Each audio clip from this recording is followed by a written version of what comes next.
By virtue of the authority vested in me, on behalf of our Chancellor, I constitute this congregation of the Durban University of Technology.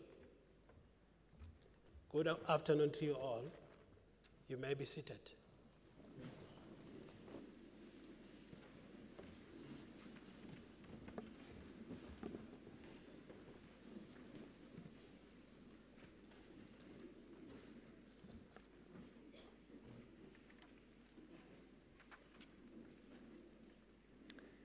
Sanbonani, Molweni, Dumelang, and good afternoon. A very warm welcome to the 2024 Spring Graduation Ceremony. My name is Winnie Samavuta, and I'm a lecturer at the Durban University of Technology. It's my pleasure to stand before you as the Program Director for this afternoon. I'd like to acknowledge our Chancellor in absentia, Madam Nonkululeko Nyembezi, as well as our Principal and Vice Chancellor, Professor Thandam Tembu, in his absentia. And standing in for the Vice Chancellor, I'd like to welcome and acknowledge Professor Namabula. I'd also like to welcome and acknowledge the members of the DUT Council, members of Convocation, and our broader alumni. Members of the university's executive and senior management teams, management of faculty, and colleagues from the administration and supportive services at DUT.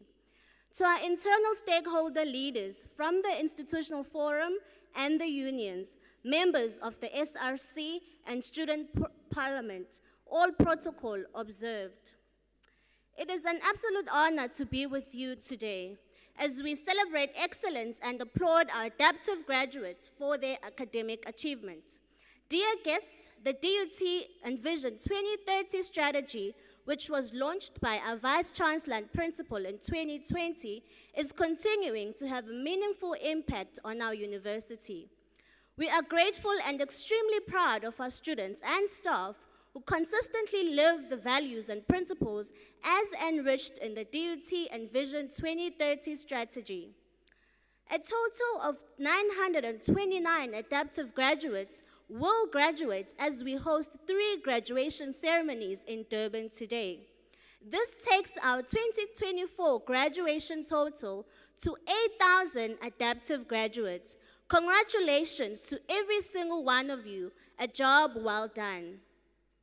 This spring, and in keeping with recent trends over the last decade, 56% of our graduates are women, which means that at DUT, girl power is alive and well.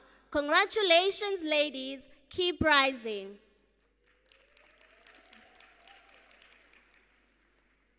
To our adaptive graduates who will graduate today, you will now be members of the DUT alumni.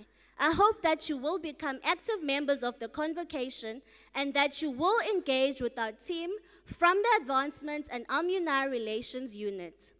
Just to confirm, we hope that you will stay with us for the entire duration of the graduation ceremony this afternoon. Every single graduate deserves your attention and applause. We also like to ask that in the spirit of dignity of the graduation ceremony, that you respect every graduate and their loved ones to enjoy the moment.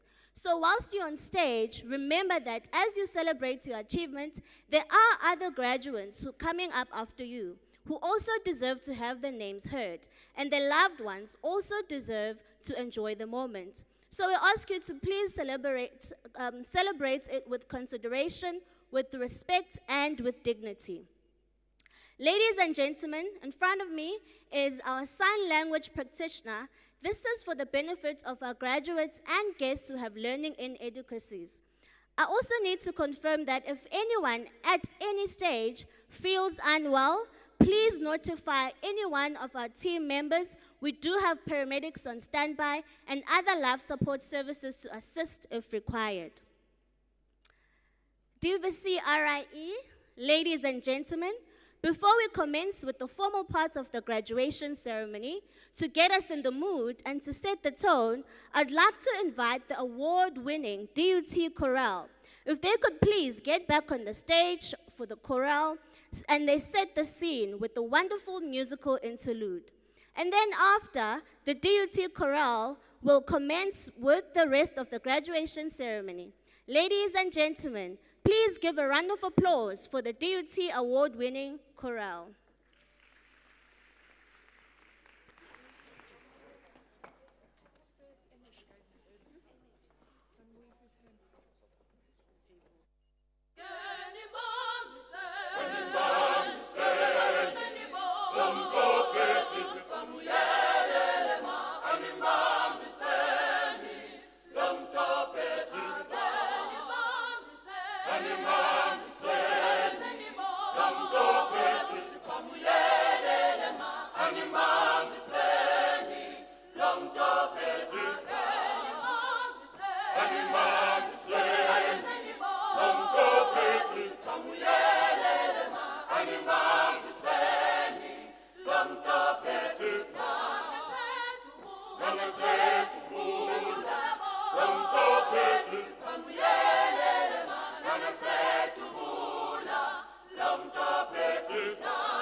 Thank you to the DUT chorale.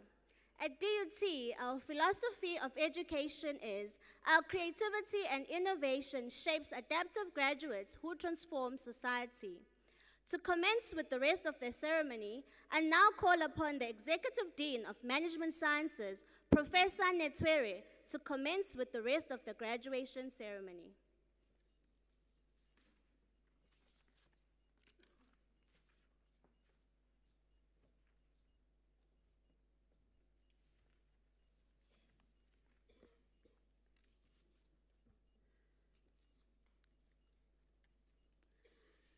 Deputy Vice-Chancellor,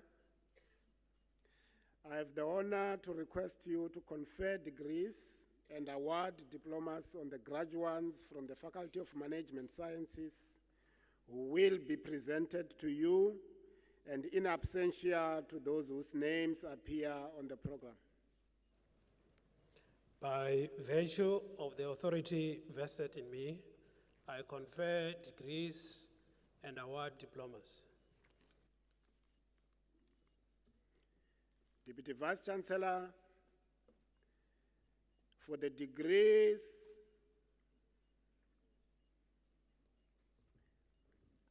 for the degree of Doctor of Philosophy in Management Sciences,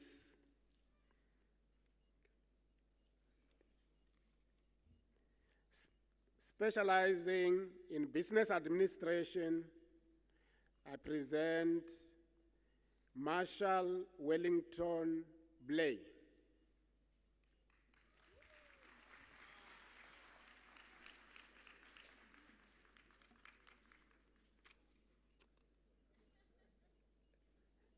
Pardon me, you can come back. Come back here. Pardon. Come and stand. Apologies, colleagues.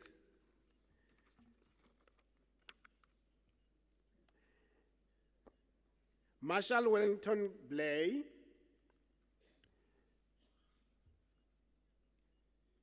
was supervised by Dr. P.K. Wei and co-supervised by Dr. E.A. Bandu.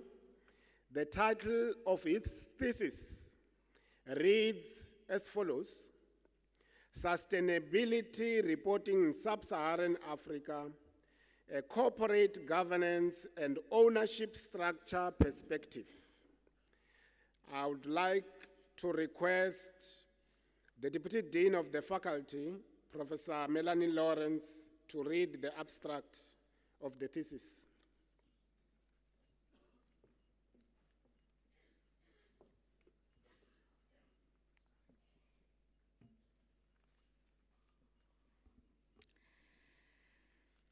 The level of SR in sub-Saharan Africa is still low and unsatisfactory.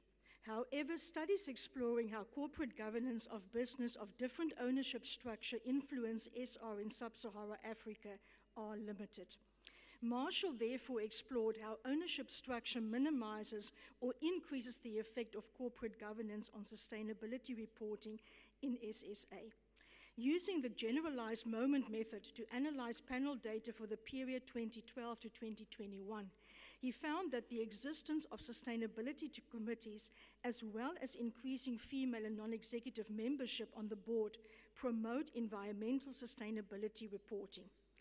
Government ownership bolstered ESR impact of board independence, while foreign ownership weakened female board diversity influence. Foreign ownership amplified the effect of audit committee size on SSR, but weakened the effect of non-executive membership on the Sustainability Committee on SSR. This study, therefore, has relevance for policies in SSA seeking to promote SSR. Deputy Vice-Chancellor, once again, I would request that you confirm for the degree Doctor of Philosophy in Management Sciences, specializing Business Administration, to Marshall Wellington Blair.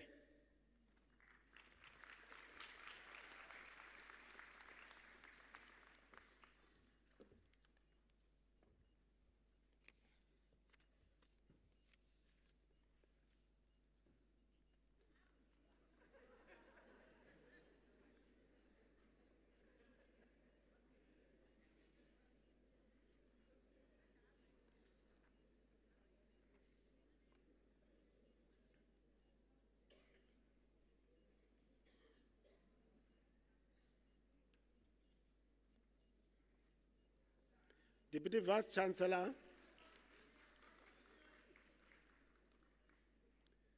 for the degree of Doctor of Philosophy in Management Sciences, specializing in Business Administration, whose title reads, Factors that Influence Construction, Small and Medium Enterprises' Contribution to Economic Growth.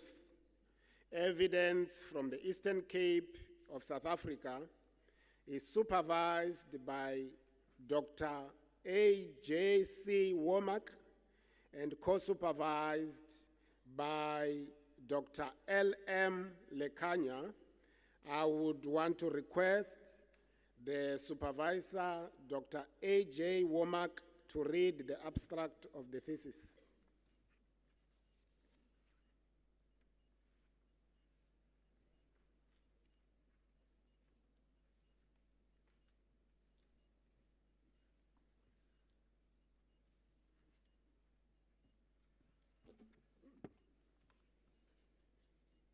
Small and medium-sized enterprises are recognized to be the drivers of economic growth in both developed and developing countries.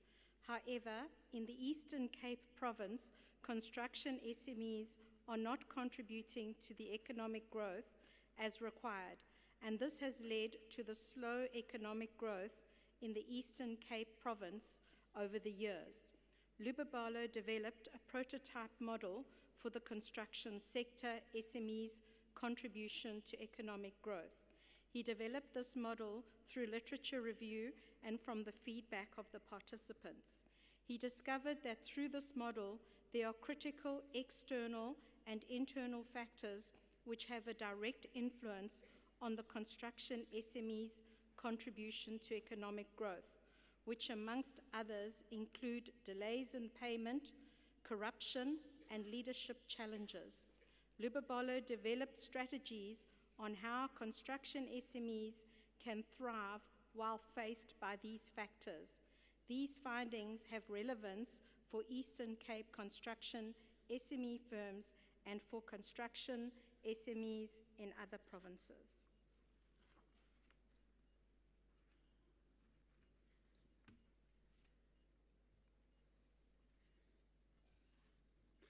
Deputy Vice Chancellor, for the degree Doctor of Philosophy in Management Sciences specializing in Business Administration, I request your conferment to Lubabalo Flepisi.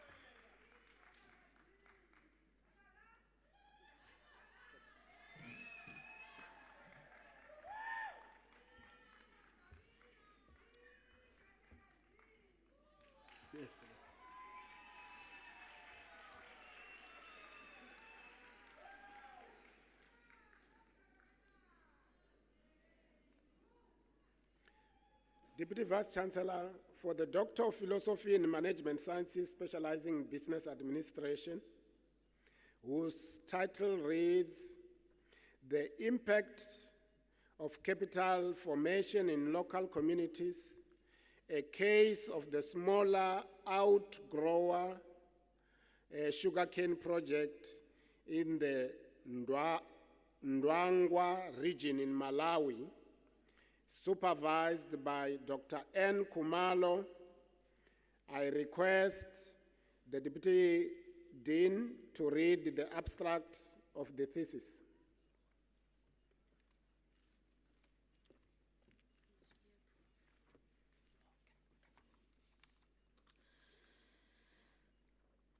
The study explores the impact of capital formation on small farming programs in local communities in the Ndwangwa region of Malawi.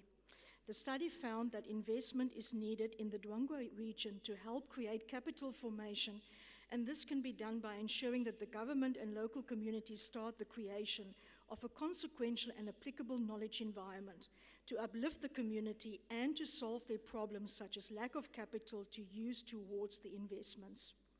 This study recommends investing in larger scale sugarcane production, collaboration and shared common interest, and developing and enabling institutional culture.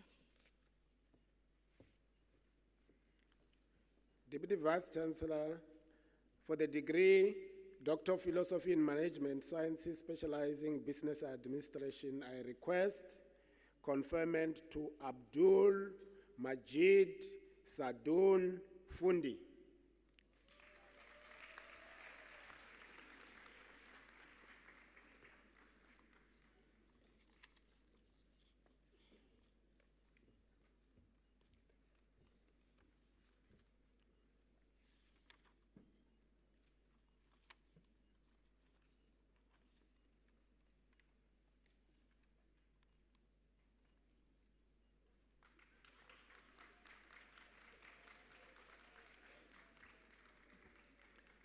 Deputy Vice Chancellor for the degree Doctor of Philosophy in Management Sciences, specializing in Business Administration,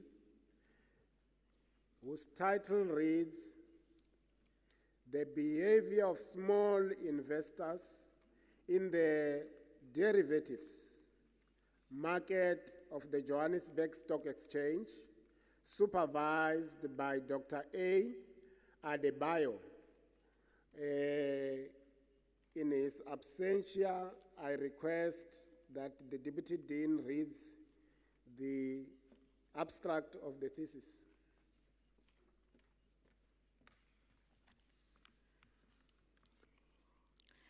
Basede Olatomi Ige's research investigates the behavior of small investors in the derivatives market of the Johannesburg Stock Exchange, focusing on the psychological factors influencing the decision-making processes.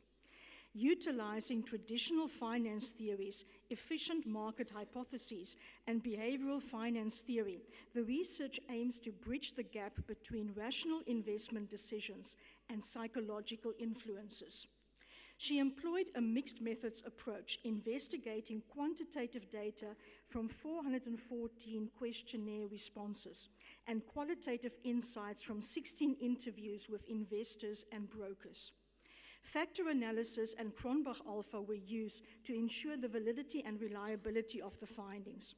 The findings reveal that the psychological factors, accounting information, personal attitude, and risk perception significantly influence investors' behavior, while demographic factors and financial literacy do not. This study highlights the necessity for investors to exercise caution in derivative market investment, and also emphasize the importance of understanding psychological influences on investment decisions, and suggests that market authorities should support investors in making informed choices. Deputy Vice Chancellor, for the degree Doctor of Philosophy in Management Sciences, specializing in Business Administration, I request conferment to Bosedi Olatomi Ige.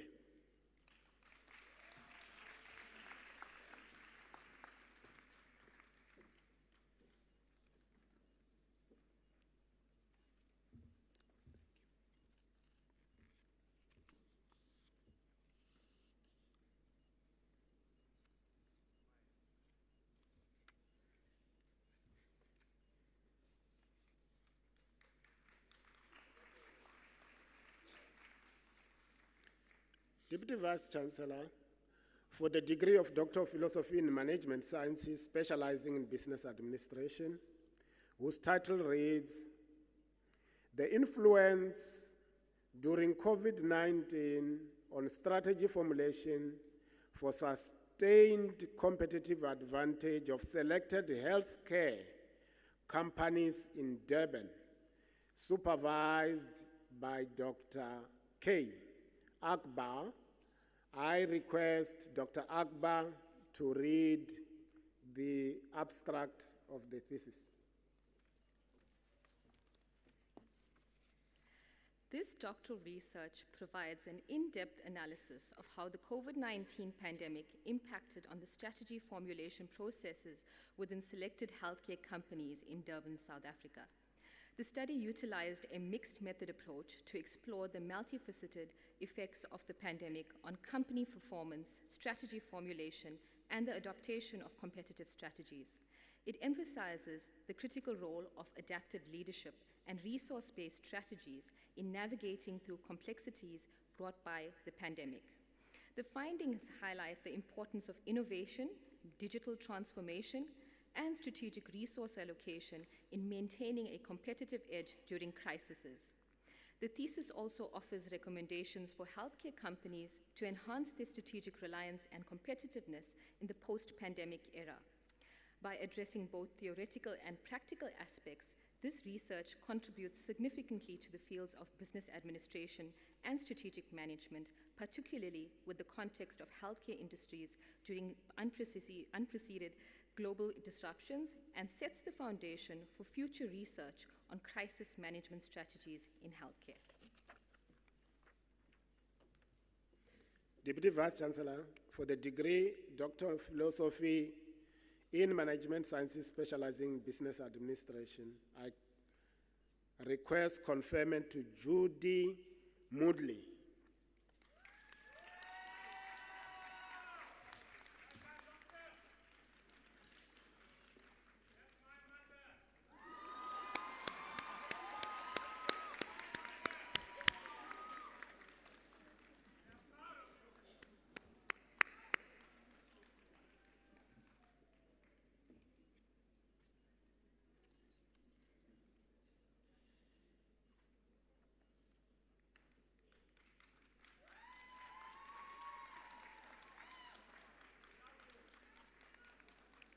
Deputy Vice Chancellor, for the degree Doctor of Philosophy in Management Sciences, specializing in business administration, whose title reads, The Influence of Supply Chain Management Practices on Small and Medium Manufacturing Enterprises' Performance in Ghana, is supervised by Dr. L.M. Likanya, co-supervised by Dr. E.K. Boadi, and in the absence of the supervisors, I request the Deputy Dean to read the abstract of the thesis.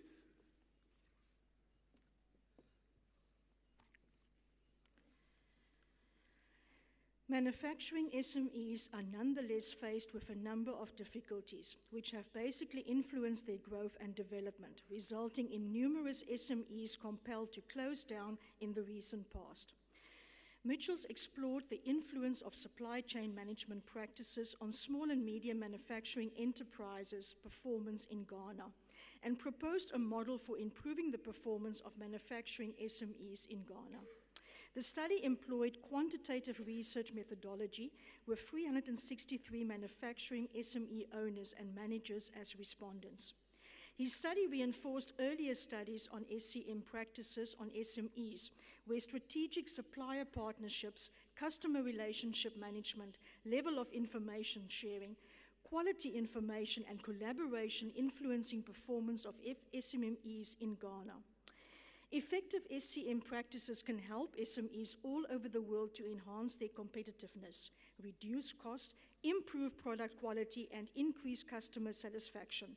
These findings have importance for Ghanaian manufacturing SMEs and for other developing countries experiencing challenges with survival of SMEs.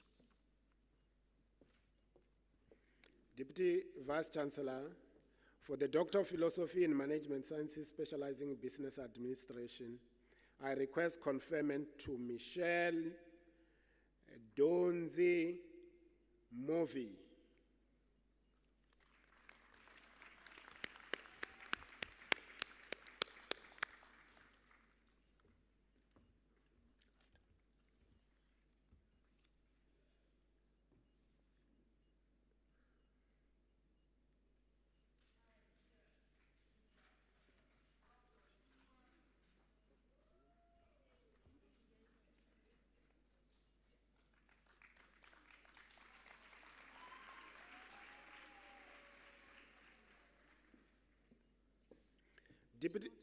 Deputy Vice-Chancellor, for the degree Doctor of Philosophy in Management Sciences, specializing in business administration, whose title reads, Risk Factors Influencing Informal Contractors in the Construction Industry in Selected Municipalities in the Free State Province, South Africa, is supervised by Professor A.T. Agbenyenga.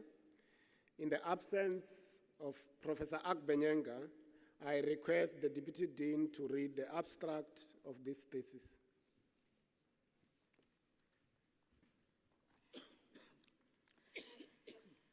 Risk factors influencing formal contractors' operations in the construction industry and selected local municipalities of the Free State Province, South Africa. The construction industry creates, defines, and maintains the built environment with which most socio-economic activities take place. However, the industry is constrained with several risk factors. Efforts to understand these risk factors in the informal economy yielded little results compared to the formal economy. Kelehihle explored the risk factors with the aim to understand the degree of influence the risk factors has on operations of the construction industry. Using the qualitative and quantitative methods, he found that early detections on the risk factors enable corrective measures to be taken to reduce the influence on operations of the construction industry. These findings have relevance to informal contractors, community members, the government, and other industry stakeholders. Deputy Vice-Chancellor, for the degree Doctor of Philosophy in Management Sciences, specializing in business administration, I request conferment to Kelekile Joseph Motlale.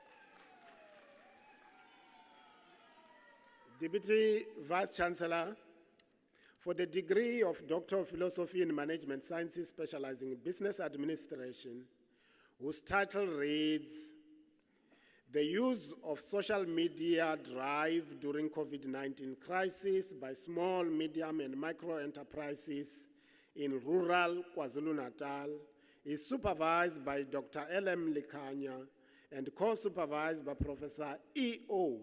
Anwana.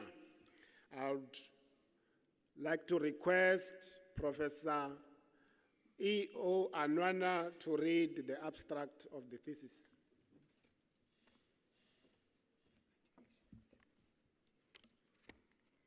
In South Africa, SMEs contribute an estimated 28 to 58% to employment, 34 to 39% of GDP, and will provide roughly 90% new jobs and 60 to 80% of the country's GDP in 2030. Pre-COVID-19, rural SMMEs face challenges including insufficient infrastructure and internet connectivity, further exacerbated by the 2019 crisis, with government lockdown measures leading to some South African rural SMMEs closing down temporarily, numerous permanently, with others declared technically insolvent. To further their combined growth and survival, Sabelo investigated SMMEs' use of social media as driving tool. As research in this regard is limited, with a 7-stage social media model designed and developed to measure its use on business revenue, customer engagement, and overall sustainability through analysis of data collected through a questionnaire, personally administered to 374 SMMEs in rural KZN, rural SMMEs were found lacking social media awareness, technical skills, managerial competencies, and financial resources, along with internet connectivity, with poor technology infrastructure, and government and social support for social media awareness and training. Environmental factors thus had a huge negative influence on rural SMMEs' social media use as driving tool to survive disasters and crises, resulting in a lack of innovation, instrumental in rural SMMEs' survival and growth. Deputy Vice-Chancellor, for the degree Doctor of Philosophy in Management Sciences, specializing in Business Administration, I request conferment to Godfrey Sabelo Pongose.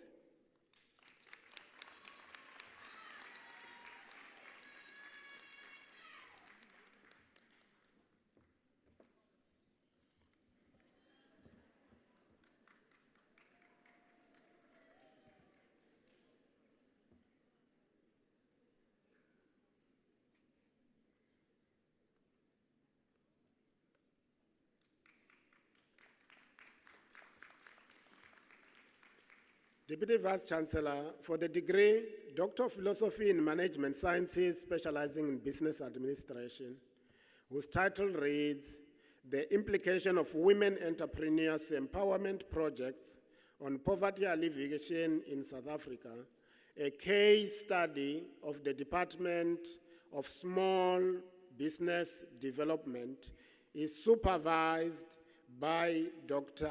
J.O. Adebayo and Dr. O. Adeni.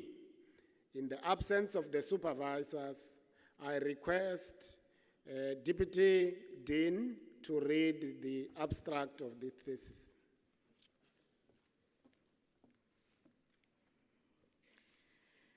I am presenting an amended summary.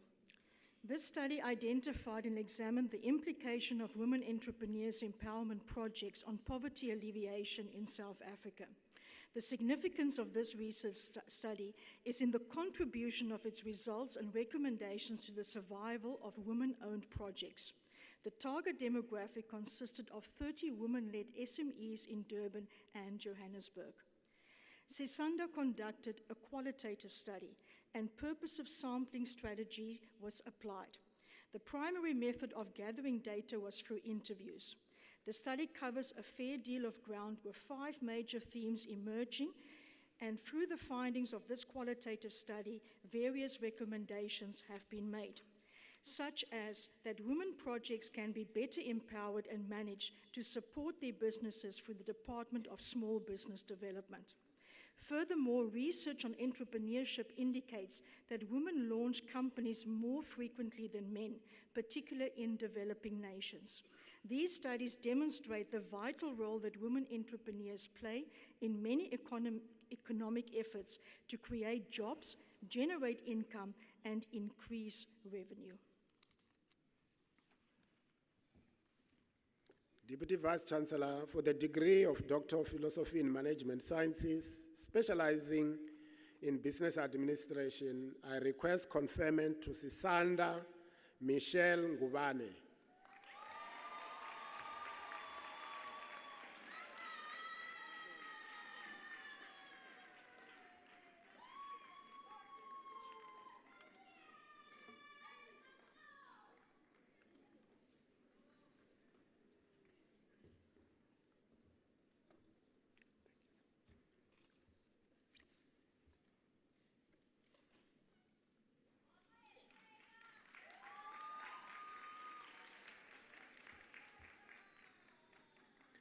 Deputy Vice-Chancellor, for the Doctor of Philosophy in Management Sciences, specializing in Business Administration, whose title reads, Adoption of Blockchain Technology Among Emerging Maritime Businesses in KwaZulu-Natal, is supervised by Professor S.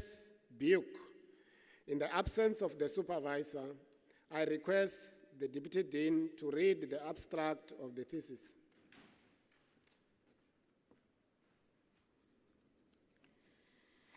This dissertation explored the use of blockchain in the maritime cluster, with reference to the needs and preferences of KwaZulu-Natal. Blockchain is a novel digital technology that was first applied in maritime trade at the beginning of this century, with the emergence of smart contracts in the form of electronic bill of lading, one of the most important transport documents. The maritime blockchain shared ledger can be applied to tracking and tracing of trade documents and cargo, maritime traffic management, port automation, cruise certification, and payments. Despite its promise, maritime blockchain is still in its infancy. Therefore, this study examined the barriers to its wider adoption in KwaZulu-Natal maritime business, including the barriers' hierarchical structure and interrelationships. To this end, advanced and well-established quantitative and qualitative approaches were used. Deputy Vice-Chancellor, for the degree Doctor of Philosophy in Management Sciences, specializing in Business Administration, I request conferment to Lindani Handsome Changas.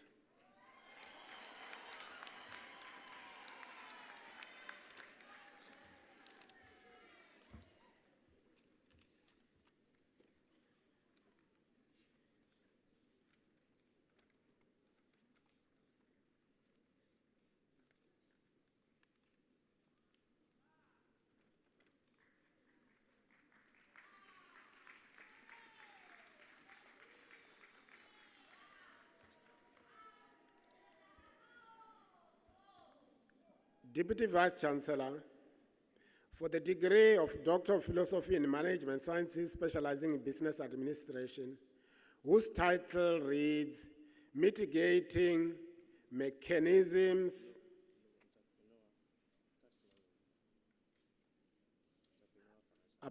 Apologies. The title of the thesis reads, Entrepreneurial Financial Governance Strategies used by the technical universities in Ghana is supervised by Dr. L.M. Likanya and co-supervised by Dr. E.K. Baodi. And in the absence of the supervisors, I request Deputy Dean to read the abstract of this thesis.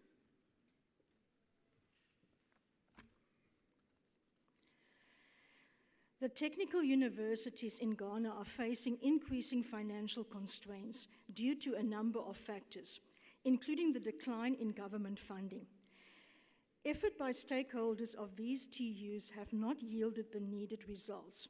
Richard explored the crucial factors contributing to entrepreneurial financial governance strategies in the TUs in Ghana and proposed strategies for improvement to enhance revenue generation. Using the mixed methodology with 160 respondents for quantitative and 12 participants for qualitative data, he established that these strategies are influenced by both internal and external environmental factors, including economic factors and state regulation limits.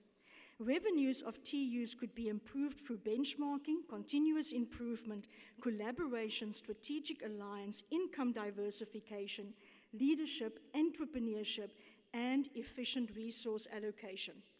The study supports national efforts to promote entrepreneurship and economic development. The findings have broader applicability for other developing countries facing similar challenges in funding higher education. Deputy Vice-Chancellor for the degree, Doctor of Philosophy in Management Sciences specializing Business Administration, I request conferment to Richard Dwamena Ofosu.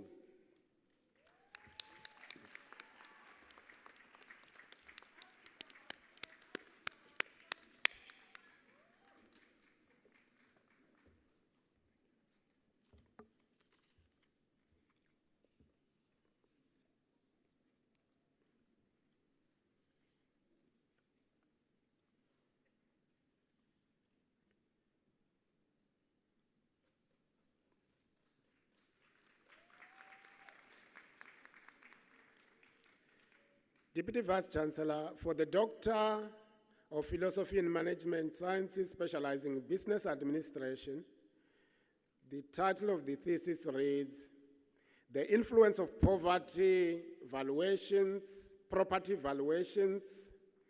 on Real Estate Investment Decisions by Businesses in Uganda is supervised by Dr. S.H.P. Chikafalimani, Professor S. Moyo, Professor M. Musinguzi, and Professor N. Kibami. I would like to request the supervisor to read the abstract.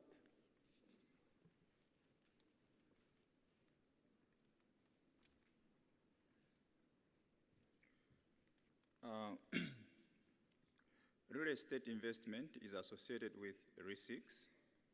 As such, businesses strive to reduce these risks in order to maximize returns. Property valuers influence real estate investment decisions by analyzing risk factors associated with potential real estate investments and recommending the property values. Globally, the tolerable margin of property valuation accuracy is between plus or minus 10%. However, businesses in Uganda are concerned about the increasing inaccuracies of property values in the country that have led to financial losses and bankruptcy. Benon Okumo examined the causes and consequences of the increasing property valuation inaccuracies in Uganda using mixed methods and developed a comprehensive real estate property valuation model to address causes of the inaccuracies. The model is aimed at improving the accuracy of property valuations and the real estate investment decisions in Uganda and elsewhere. Thank you.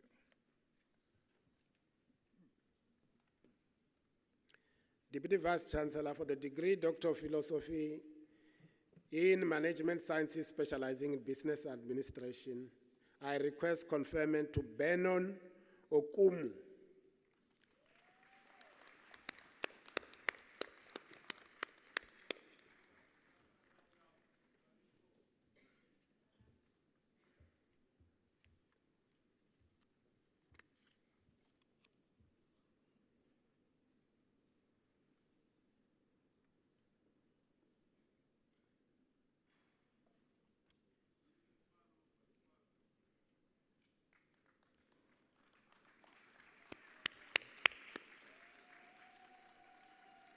Deputy Vice-Chancellor for the degree Doctor of Philosophy in Management Sciences, specializing in Business Administration.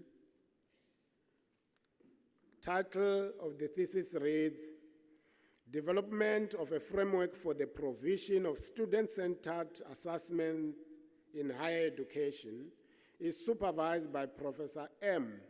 Raj Kumar and Professor P. Green. I would like to request the supervisor to read the abstract.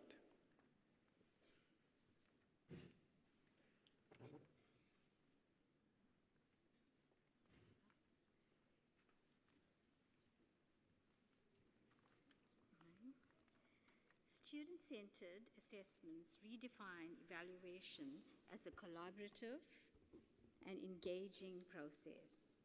It increases autonomy and higher order skills with an intention to prepare students to be adaptive graduates and lifelong learners with the ability to explore real-world challenges and problems. Nolin explored the practices of student-centered assessments at the Durban University of Technology using a convergent mixed method design. This design allowed for the triangulation of the data findings obtained from students, lecturers, and institutional policy documents. Findings revealed a general support for student-centered assessments among staff, but highlighted barriers and implementation limitations. The study proposed a framework to guide lecturers in developing assessments that promote higher order thinking and student development, addressing the identified challenges. Thank you. Deputy Vice-Chancellor for the degree Doctor of Philosophy in Management Sciences, specializing in Business Administration, I request conferment to Nolin Simone Ross.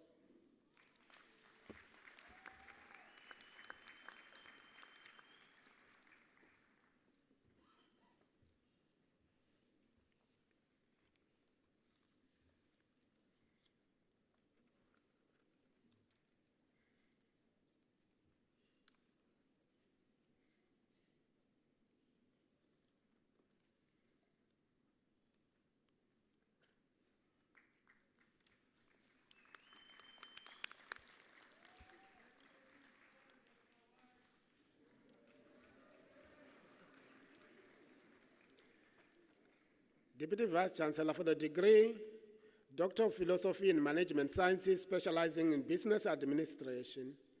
The title of the thesis reads, Developing a Sustainability Assessment Framework for Buildings in Uganda, is supervised by Professor S. Moyo, Dr. S.H.P. Chikafalimani, and Dr. N. Kibwami. I would like to request the supervisor to read the abstract of the thesis.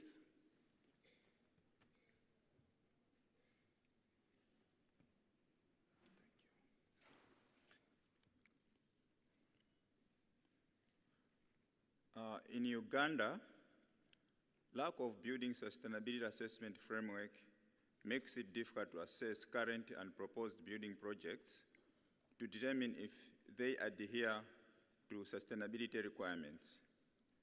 These requirements encompass environmental, economic, and socio-cultural factors, making it essential to establish a comprehensive framework to address these critical aspects of sustainable development within the construction industry. Julius Semanda developed a Uganda Building Sustainability Assessment Framework tailored to the country's specific needs in the construction industry.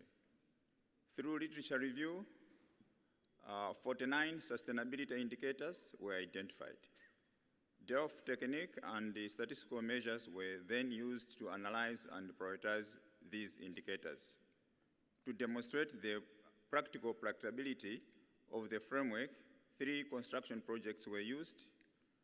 The framework will enable contractors and developers to evaluate sustainability in new construction projects and promote corporate social responsibility, thereby enhancing the quality and standards of the Ugandan construction industry.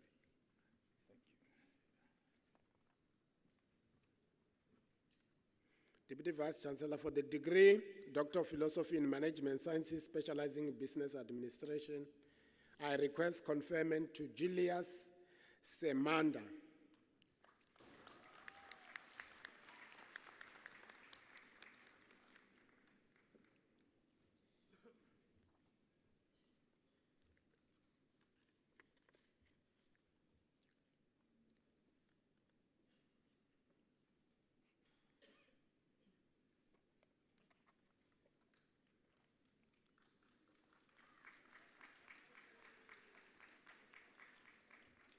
Deputy Vice Chancellor, for the degree Doctor of Philosophy in Management Sciences, specializing in Business Administration,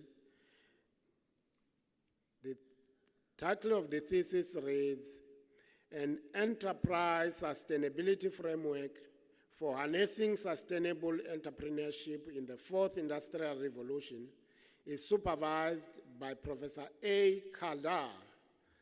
I would like to request the supervisor to read the abstract.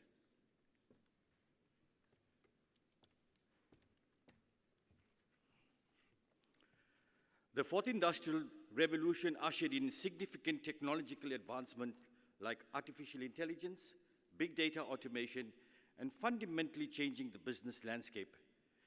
These changes present both opportunities and challenges for small, medium, and micro enterprises in the Tigwini region of KwaZulu-Natal, South Africa. Ismail examined how SMMEs can leverage these technologies to achieve sustainable entrepreneurship. Utilizing a phenomenological research approach, Ismail conducted semi-structured interviews with SMME owners and managers, providing in-depth insight into their experiences with 4IR technologies. His research revealed that while 4IR benefits such an increased in efficiency, innovation potential, and access to broader markets, it also poses challenges, including the complexity of cost, technology adoption, and cybersecurity risks. The study emphasized the importance of technological literacy, financial accessibility, and supportive policies for small, medium, and micro enterprises.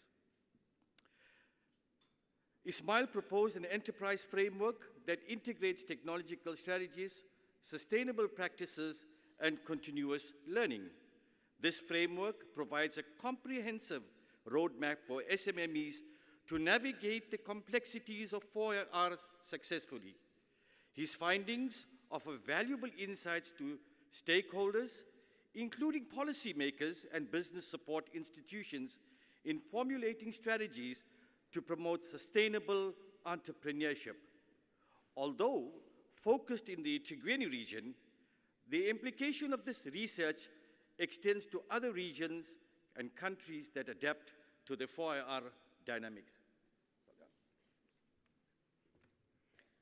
Deputy Vice Chancellor, for the degree Doctor of Philosophy in Management Sciences, specializing in Business Administration, I request conferment to Ismail Sheikh.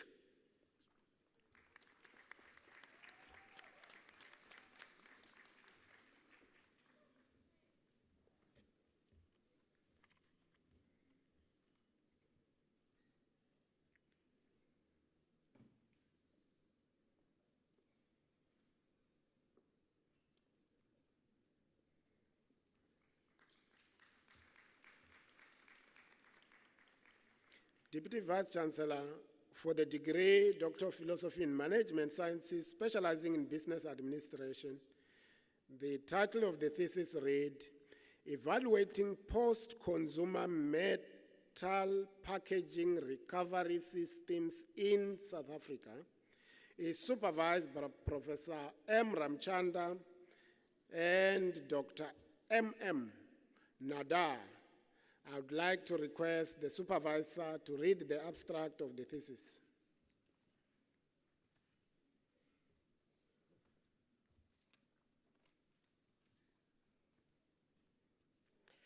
In 2021, the South African government legislated the principles of extended producer responsibility, compelling the 100 billion rand South African packaging industry to demonstrate circularity of packaging materials. Such EPR legislation enforced the collection and recycling of post-consumer packaging against government targets challenging the packaging industry in SA. In this study, Singh, through a systematic literature review coupled with a thematic analysis of 2 qualitative surveys, proposed a robust post-consumer metal packaging recovery model, leveraging Industry 4.0 technology, advanced design for recycling principles, as well as synchronized deposit return systems to increase post-consumer metal packaging collection and recycling volumes. Additionally, such a business model provides greater data accuracy and reliability, improving the recovery and reuse of packaging material. The study extended the logic inherent within current metal recovery models, satisfying the SA legislation, and can be extrapolated to other packaging substrates, both locally and globally.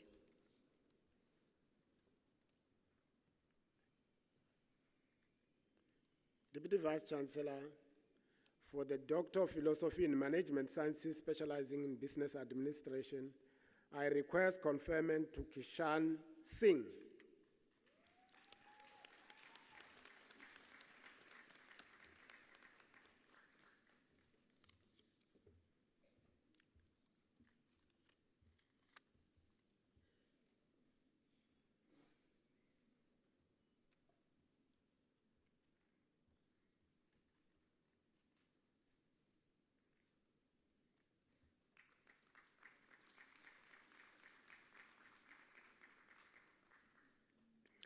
Deputy Vice-Chancellor, for the degree Doctor of Philosophy in Management Sciences, specializing in business administration, title of the thesis read, Drivers of Corporate Social Responsibility and Sustainable Firm-Level Growth, a case of small and medium enterprises in KwaZulu-Natal, is supervised by Professor A.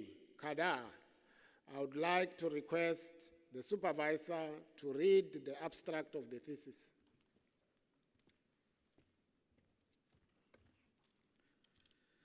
Praveen Vasala investigated how firm-level resources influence the adoption of corporate social responsibility, strategies, and their impact on firm-level growth. The aim of the study was to explore how firm resources drive the selection and implementation of specific CSR strategies and how these strategies in turn affect firm-level growth. Praveen Vasala's research is grounded in the understanding that small, medium enterprises are vital for economic growth in both developed and developing economies. In his study, he found that firm resources are crucial for selecting and implementing CSR strategies, which in turn influence firm growth. It is revealed in a bi-directional relationship.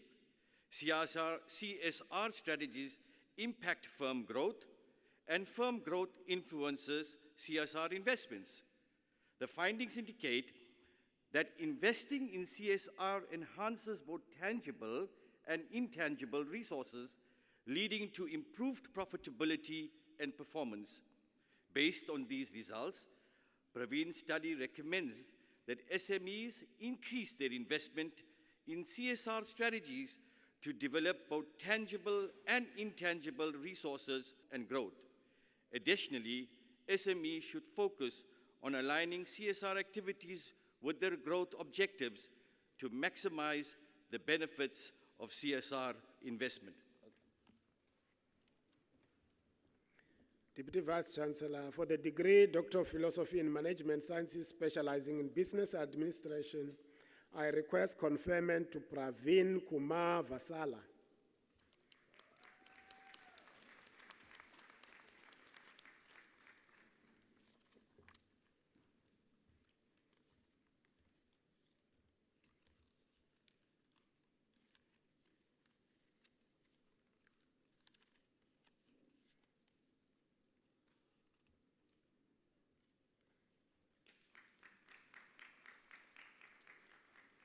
Deputy Vice-Chancellor, for the doctoral degree,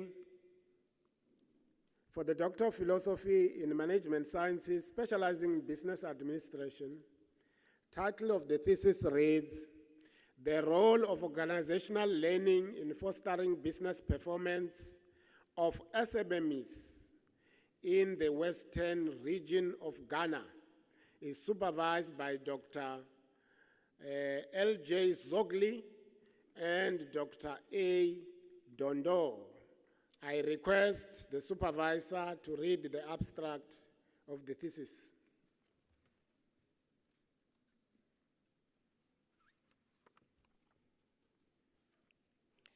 Yeboah Johnson conducted a study on the impact of organizational learning on the performance of SMMEs in the Western region of Ghana.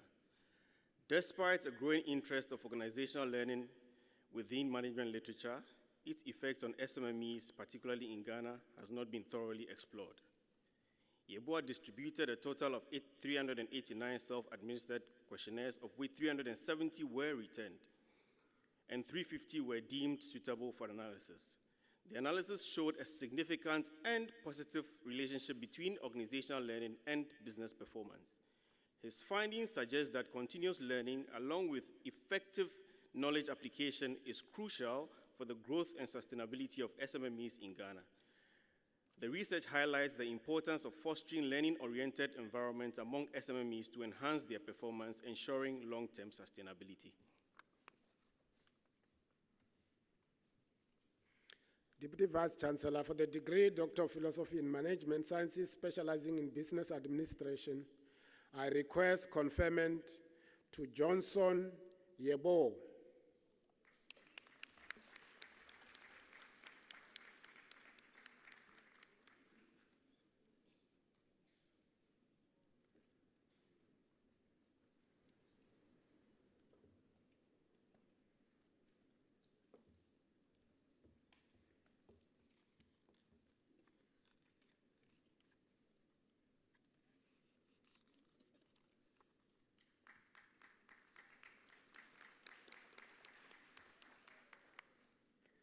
For the Doctor of Philosophy in Management Sciences specializing in Hospitality and Tourism,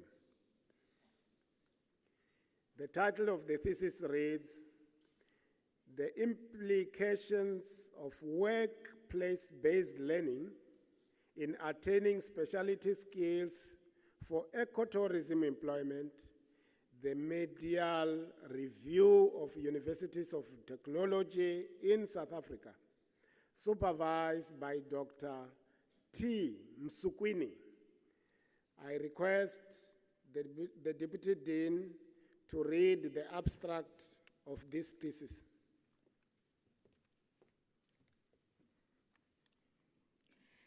Ecotourism in South Africa has significant economic potential, yet a gap exists in discipline-specific skills and training. Tulile addressed this by studying workplace-based learning at Durban University of Technology. Her research, based on interviews with industry supervisors, students, and academic staff, found that WPBL effectively enhanced communication, problem-solving, customer relations, leadership, and self-control skills, but falls short in areas such as conservation, eco-friendly practices, green energy, environmental consciousness, nature guiding, and knowledge of the natural environment. This study's original contribution is its recommendation to diversify WPBL activities, aligning them with sustainable development goals, entrepreneurship, and community engagement. Additionally, the study suggested innovative strategies to counteract disruptions like COVID-19 on WPBL outcomes, thereby harnessing the power of digital and remote learning tools. These findings are crucial for advancing ecotourism education and promoting sustainable development, making a significant and timely contribution to the field. Deputy Vice-Chancellor, for the Doctor of Philosophy in Management Sciences specializing in hospitality and tourism, I request conferment to one of our staff members in the faculty, Tulile Promise Mufokeng.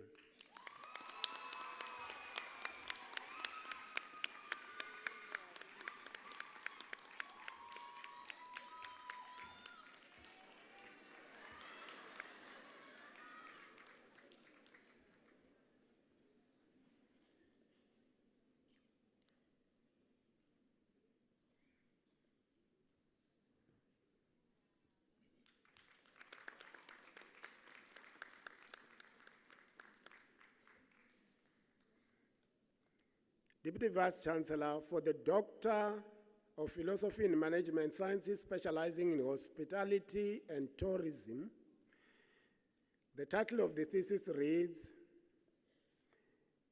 "The Key Success Factors and Barriers Within the Ghanaian Tourism and Hospitality Industry, the Balanced Scored Approach," supervised by Professor A.T. Agbenyenga. In the absence of the supervisor, I request Deputy Dean to read the abstract of the thesis.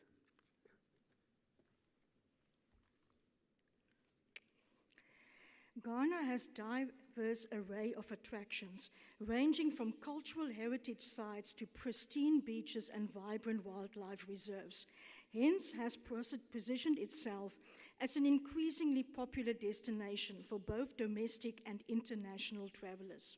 However, inadequate knowledge about the industry in Ghana currently prevents the market from developing and improving. Research is required to identify the key achievements in and barriers to the Ghanaian tourism and hospitality industry. Kate used a mixed method approach, where data was collected within the tourism and hospitality facilities in the central and western regions of Ghana. Using a range of methods suggested by the participants, she found that effective measurement of the tourism and hospitality industry's key success factors contributes to the scholarly debate in tourism and hospitality literature. Therefore, the study addresses relevant concepts such as profit-making, branding, marketing, and the enhancement of employee and customer perspectives about the industry in Ghana. Deputy Vice-Chancellor, for the Doctor of Philosophy in Management Sciences specializing in hospitality and tourism, I request conferment to Kate Nikwe.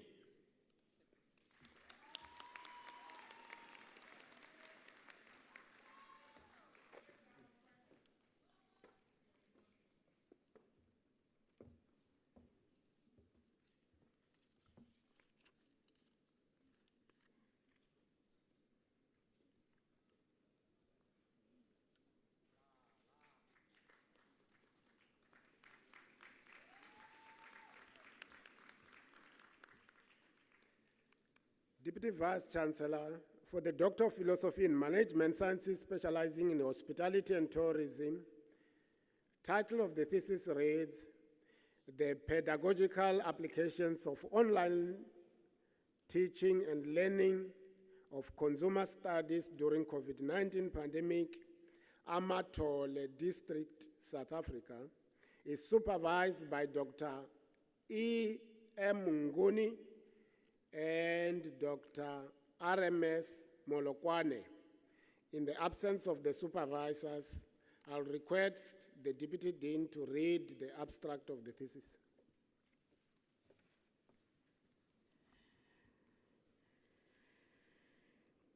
the 26th of March 2020, South Africa was placed in a national lockdown, and everything in the education system changed, and the traditional face-to-face teaching and learning process.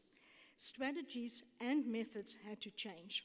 Teachers developed new online teaching and learning strategies, but their effectiveness varied by context, revealing limited knowledge about practical subjects like consumer studies. Adelaide explored the efficacy of online teaching and learning too for the practical component of consumer studies for a few schools in the Amatola East area of the Eastern Cape. Using different research methods, she found that the online teaching and learning has many benefits for teachers and learners. However, rural schools were hit the most as they lacked resources. There was no training for teachers and learners, and they lacked the facilities to support online teaching and learning. These findings led to the development of an online teaching and learning tool that is suitable for practical subjects. Deputy Vice-Chancellor, for the degree Doctor of Philosophy in Management Sciences, specializing in hospitality and tourism, I request conferment to Adelaide Ritabile Motsabi Pitso Mbili.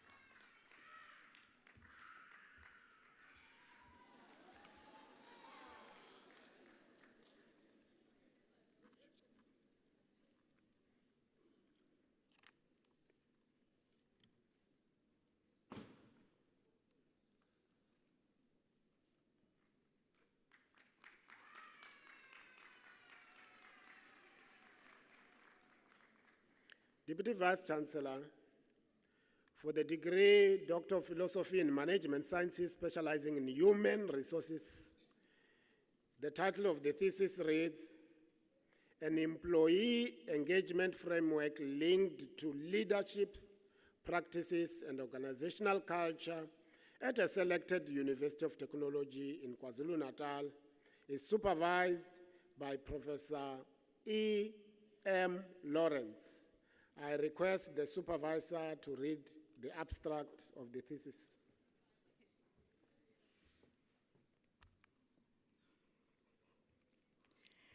Employee engagement is critical business priority as sustainable organization success is rooted in valuing employees rather than solely focusing on physical assets, capital and machinery. Continuous and disruptive change in the higher education has resulted in disengaged employees and a widening disconnect between leadership and employees. This disconnect and low engagement levels among South African university employees is exacerbated by the continued fragmentation and inequality 3 decades after the dawn of democracy. Tatenda examined interrelationships amongst employee engagement, leadership practices, and organizational culture in developing an employee engagement framework. Using a quantitative paradigm, he randomly collected data from 320 university employees. 16 hypotheses were developed using structural equation modeling. Tatenda found that line management leadership practices have a significant and positive effect on employee engagement, whilst no relationship was found between senior leadership practices and employee engagement. These findings highlight that an engaged workforce is an asset and investment for universities.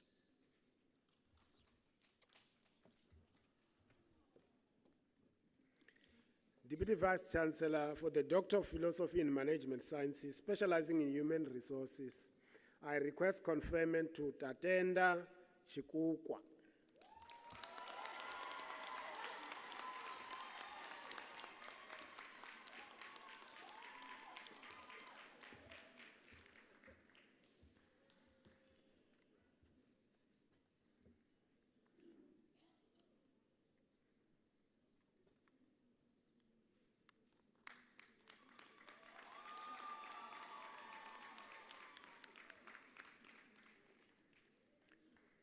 Deputy Vice-Chancellor, for the Doctor of Philosophy in Human Resources Management, For the Doctor of Philosophy in Management Sciences, specializing in human resources management, the title of the thesis reads, The Effects of Internal Communication on Institutional Success, a case study of a selected University of Technology, is supervised by Dr. K. Oparinde and Professor M.E. Lawrence. I request the supervisor to read the abstract of the thesis.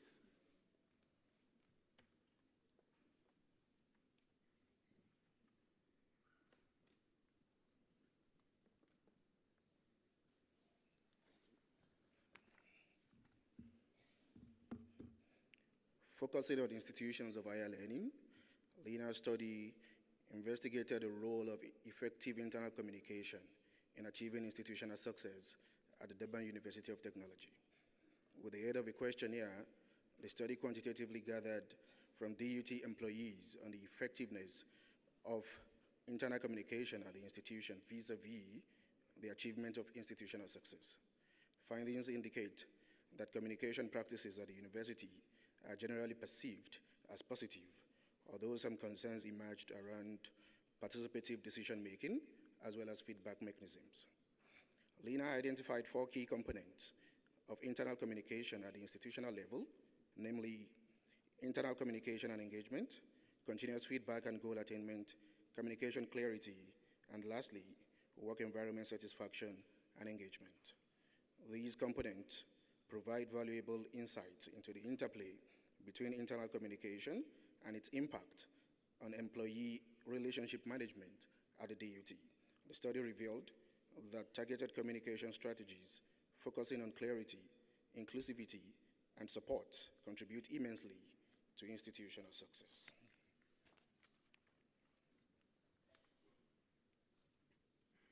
Deputy Vice Chancellor, for the Doctor of Philosophy in Management Sciences, specializing in human resources, I request conferment to Lena Tanyaradzwa Mahlala.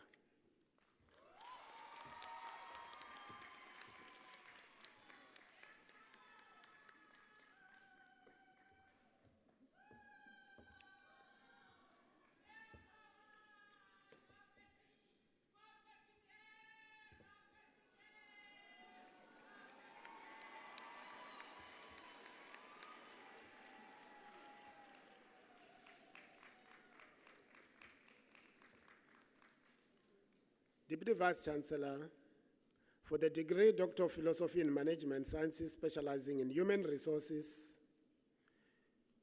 title of the thesis read, The Role of Supervisor, Dark Triad Traits, and ICT Adoption on Employee Engagement and Organizational Outcomes in Ghana Technical Universities.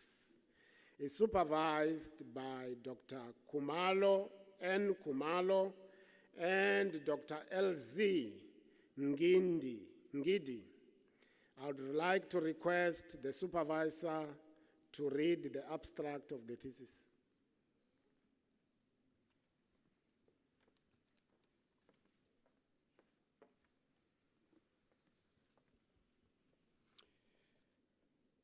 The research offers a comprehensive analysis of the impact of employee engagement on performance outcomes within the Ghana Technical Universities. Drawing on the job demands resources, affective event activation theories, her studies investigate the role of ICT adoption as a mediating factor and examines the moderating influence of supervisor dark triad traits. Monica's research, focusing on 280 responses from 3,003 staff across 5 universities, demonstrates that employee engagement significantly enhanced task performance and organizational citizenship behavior with ICT adoption as a partial mediator.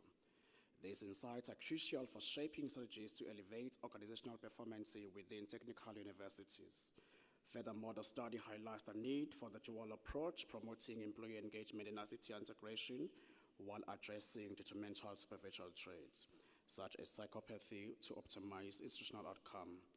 The research contributes valuable knowledge to the organizational behavior and higher education management, with practical implication for enhancing the operational effectiveness of technical universities in Ghana.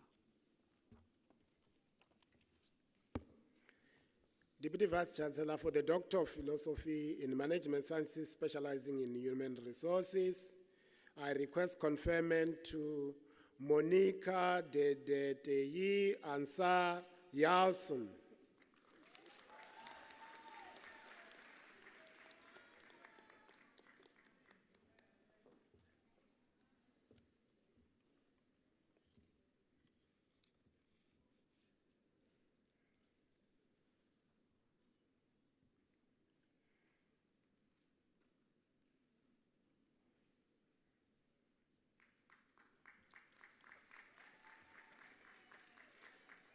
Deputy Vice Chancellor for the Doctor of Philosophy in Management Sciences specializing in marketing.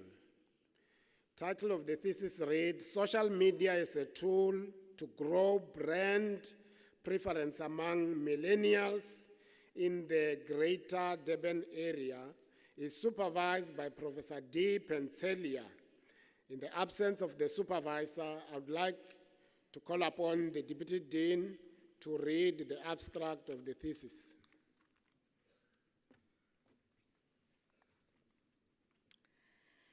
Despite the rapid growth in social media marketing, its economic feasibility and influence on brand preference among millennials remains to be underexplored. The challenge of monitoring customer posts highlights the need for more studies on social media's role in enhancing brand preference. Although global studies exist, there is a research gap concerning social media's influence on brand preference among millennials, particularly in Durban. 5 studies contributed towards addressing social media as a tool to grow brand preference amongst millennials using a mixed methods approach. The study presents a regression model highlighting the factors that significantly influence social media and customer satisfaction. The study also summarizes the importance of managing and enhancing various aspects of social media interaction to improve overall customer satisfaction levels. The study results show that brand awareness and recognition are critical factors for growing brand preference and maintaining a consistent brand identity on social media. Deputy Vice Chancellor for the Doctor of Philosophy in Management Sciences specializing in marketing, I request conferment to Faith Rudairo Chivura.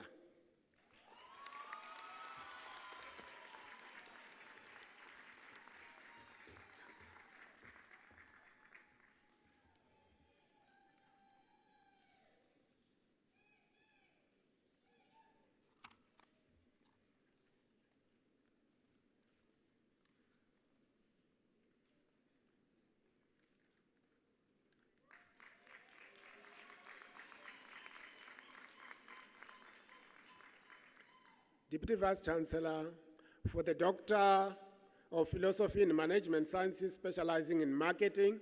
Title of the thesis reads, The Influence of Sponsorship on Consumer Behavior in Ghana Football. Supervisor, Dr. N.P. Zungu. I'd like to call upon the supervisor to read the abstract of the thesis. Sports sponsorship is a vital aspect of marketing, where companies provide financial support to sport clubs in exchange for increased brand exposure. This strategy can significantly boost brand visibility and foster loyalty among fans.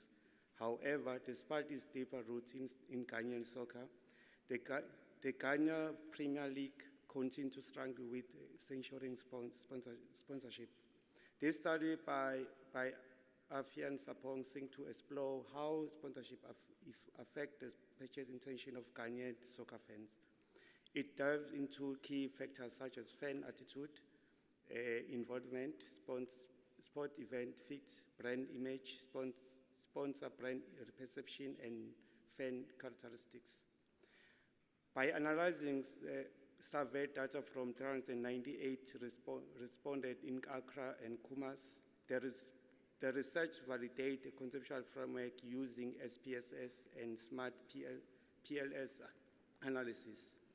The findings reveal that fan attitude play a crucial role in shaping purchase intention, while sponsor event fee does not.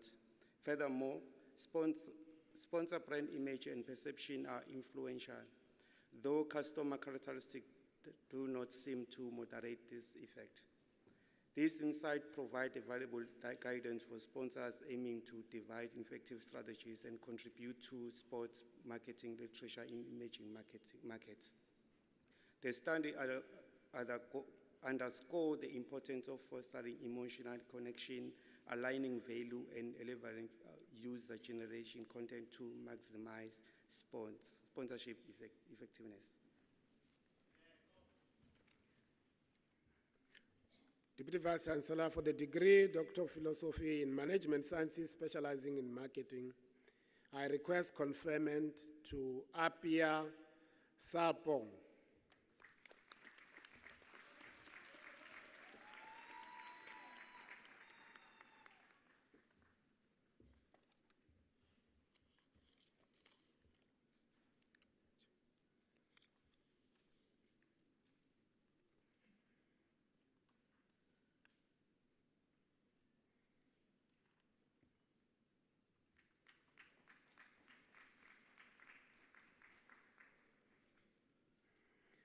Deputy Vice Chancellor, for the Doctor of Philosophy in Management Sciences specializing in Public Administration, title of the thesis reads, Socio-Economic Effects of Mining Resettlements in Ghana, Case Study of the Western Region.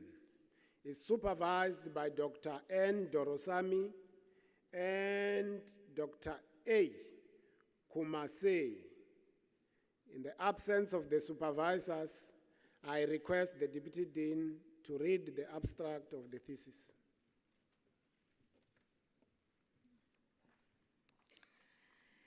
The study aimed to determine the socio-economic effects of mining resettlements in Ghana, a case study of the Western region. The study drew its motivation from the fact that vulnerable people typically settle near mineral locations. Despite the enormous benefits that we derive from location to the final extraction of these minerals from the Earth's crust, it has repercussions on the people displaced to enable the resource they are sitting on to be tapped for the benefit of humanity. The effects of the displacement of people to enable mining activities to progress should be either positive or negative, depending on how the entire process is managed. To achieve the main purpose or aim of the study, a qualitative research method was used to collect primary data. The sample size comprised of 54 participants who were chosen using quota sampling and purposive sampling. Data was collected using an interview guide and focus group discussions, and qualitative data analysis was used to reflect on the study findings. Qualitative data were analyzed using in vivo software through thematic analysis. The findings of the study showed a negative impact on people's income, with the exception of a few people who managed to secure employment, as well as those who were able to invest their compensation money effectively. The findings on the employment status of the people revealed employment discrimination, unemployment, and loss of career, which have resulted in the stagnation of livelihoods. On the general livelihood of people, the findings showed that the community members were satisfied with their way of life and that their personal properties supported them. However, these changed drastically after the resettlement, as the findings showed inadequate compensation, loss of occupational activities, high cost of living, deplorable shelter, and bad health status. Deputy Vice Chancellor, for the Doctor of Philosophy in Management Sciences specializing in Public Administration, I request conferment to James Ngua Achiampong.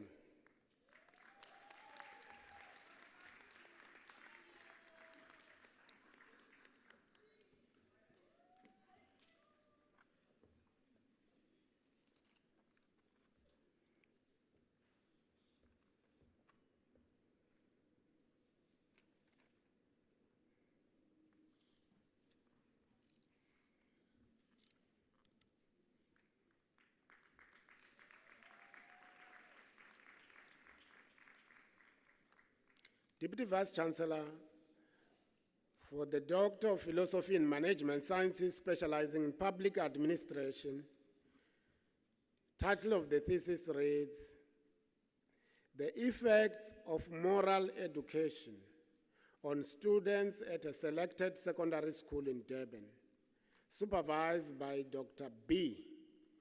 Chaziren. Dr. B. Chazireni. And in the absence of the supervisor, I would like to request the supervisor to read the abstract of this thesis.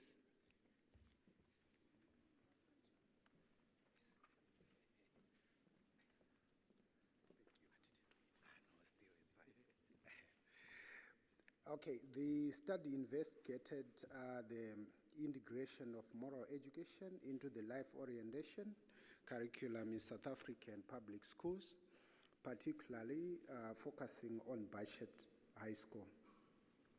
It examines the challenges and the prospects of implementing moral education to address issues like reckless behavior, substance abuse, and cognitive impairment among students, which in most cases, or which often exacerbated by the developmental immaturity of students and challenging socio-economic environments.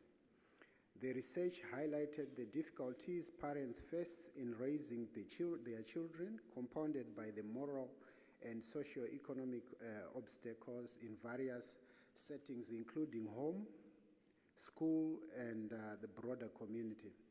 The study also explored how bullying and other stressors impact students' behavior and well-being, emphasizing the importance of fostering moral behavior and good citizenship to prevent future criminality. Through qualitative research methods, including observations and interviews, the study examined the dynamics of moral instruction in high schools. It underscores the significant role that moral education plays in shaping students' attitudes, behaviors, and overall development. The findings indicate that moral education interventions lead to improvements in pro-social behavior, moral reasoning, empathy, and academic performance. However, the study also found that several challenges in implementing moral programs, such as limited funding, curriculum constraints, and cultural differences.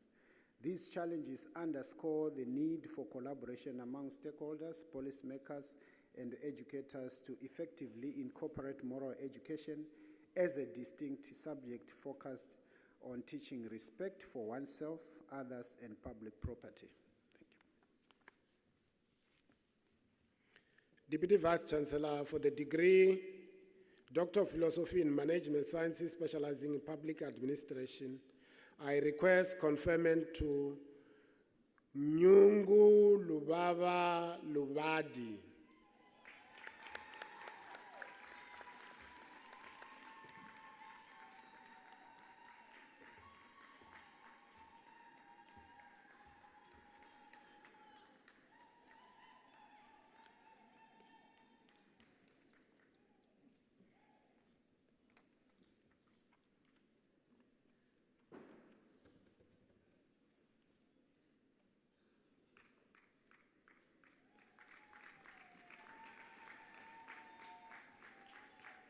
Deputy Vice Chancellor, for the degree Doctor of Philosophy in Management Sciences specializing in public administration, whose title reads, Building Peace via School Peace Clubs in Umlazi eThekwini region, is supervised by Dr. J.S.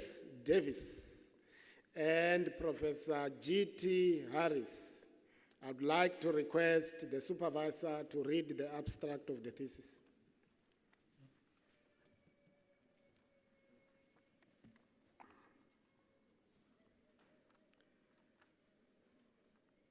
You'll be aware that violence in schools is a major problem within South Africa.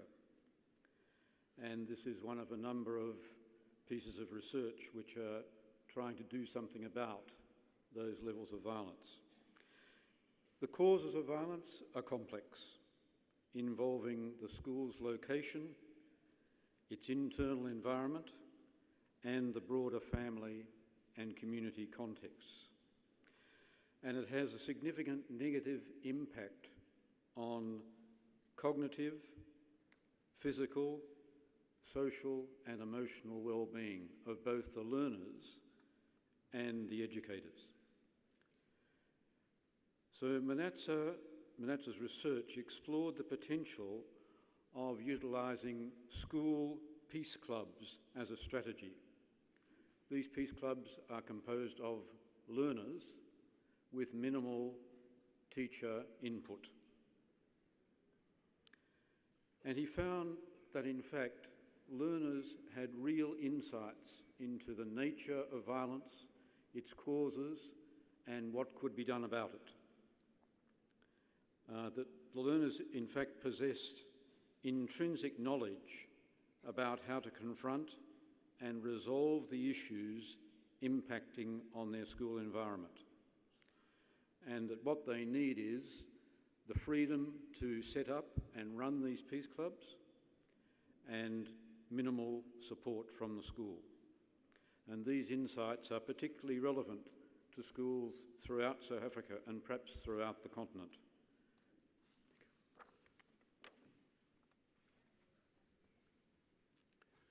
Deputy Vice-Chancellor, for the Doctor of Philosophy in Management Sciences specializing in public administration, I request conferment to Chida Manatsa.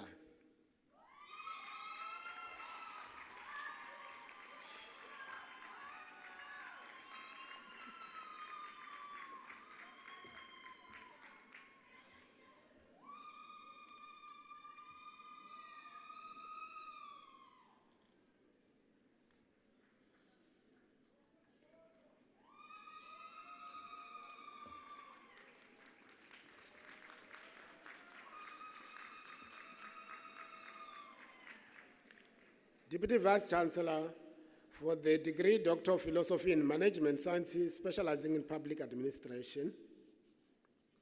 Title of the thesis reads, Educating for Peace, an alternative to violence at a Cape Flats school, South Africa. It's supervised by Dr. S.B. Kaye and Professor G.T. Harris. I request the supervisor to read the abstract of the thesis.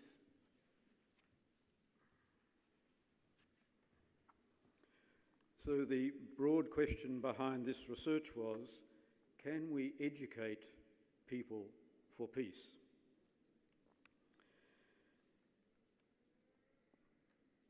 So the main purpose of the study was to investigate whether school violence levels could be reduced by designing and implementing a peace-building strategy within the school. Its conceptual framework is aligned to a unity-based worldview, a culture of healing and a culture of peace, and a peace-oriented curriculum. This research was undertaken in 2 schools in Cape Flats region of Cape Town and involved collecting data via questionnaires, focus groups and interviews. The findings were that a number of factors were responsible for levels of violence in those schools. They included levels of communication and social media, bullying, power and domination, and the lack of role models and training. And then an intervention was carried out based on a unity-based approach to teach learners values in education. And this was found to hold promise in the creation of more peaceful schools.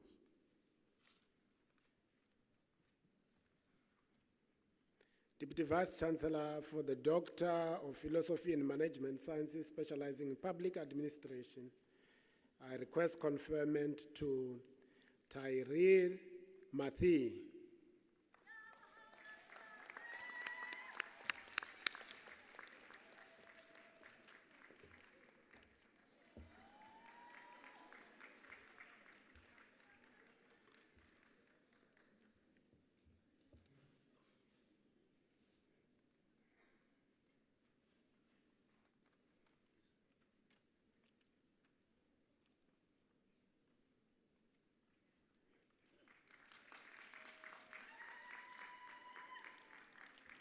Deputy Vice Chancellor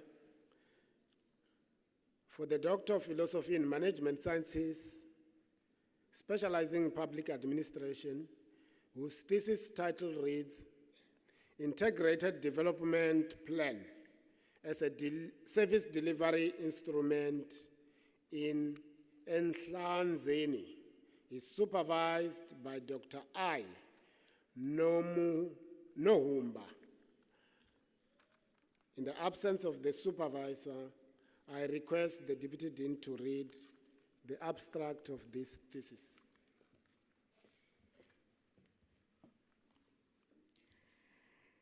This study examines the Integrated Development Plan as a service delivery instrument in Enhlanzeni District Municipality. It assesses the alignment of the IDP and the Service Delivery and Budget Implementation Plan of the local municipalities found in the Enhlanzeni district, Bushbuck-Reach, City of Mbombela, Ninkumazi, and Tabachuwu. The study also explores the relevance of 4 theories to the IDP, namely stakeholder, sustainable development, new public management, and governance theory. The study aim is to provide a guiding framework for the effective operationalization of the IDP as a service delivery tool in South Africa. The study examines the legislative and technical aspects of the IDP. The importance of this is that legislation helps in the management of public policy, providing the steps to be taken when these strategic municipal plans are crafted in order for them to be legitimized.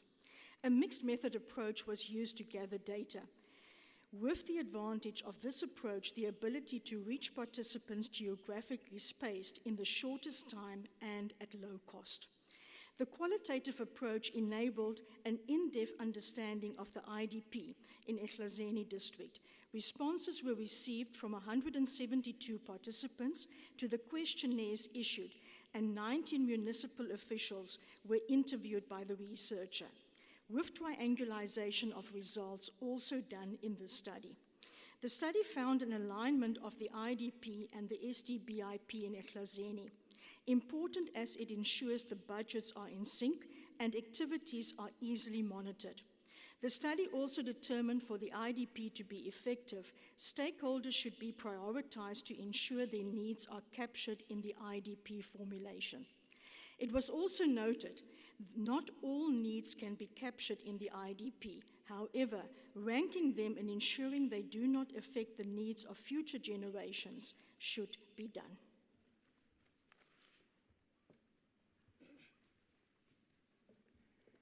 Deputy Vice Chancellor for the degree Doctor of Philosophy and Management Sciences specializing in public administration, I request conferment to Mafiki Zolo, John Simelan.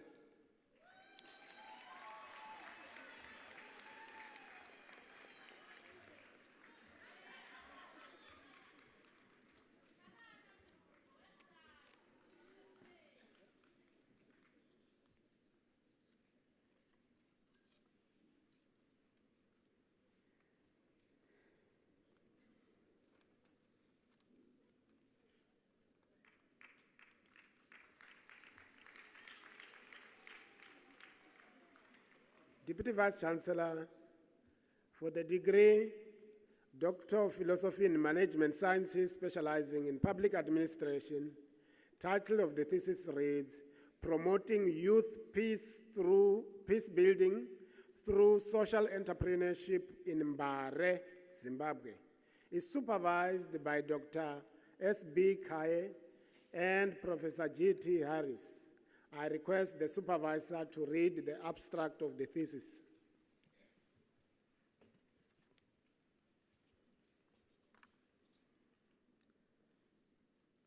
So this research concerns interventions which empower young people to contribute towards peace building. Young people between the ages of 18 and 34, that's the official definition. And the research took place in the community of Mbari in Zimbabwe, which has been the hub of a complex, violent youth activity, various activities that involve electoral and political violence, drug abuse, and various issues tied to informal business. So Gilbert's research was to say, are there interventions that we could make which would foster positive youth participation, particularly in the area of social entrepreneurship? And his findings, his action research findings, demonstrate that social entrepreneurship not only equips youth with practical skills and opportunities for participation, but also instills a sense of agency and responsibility towards peace building. And these outcomes could well apply to many communities in the Southern African region.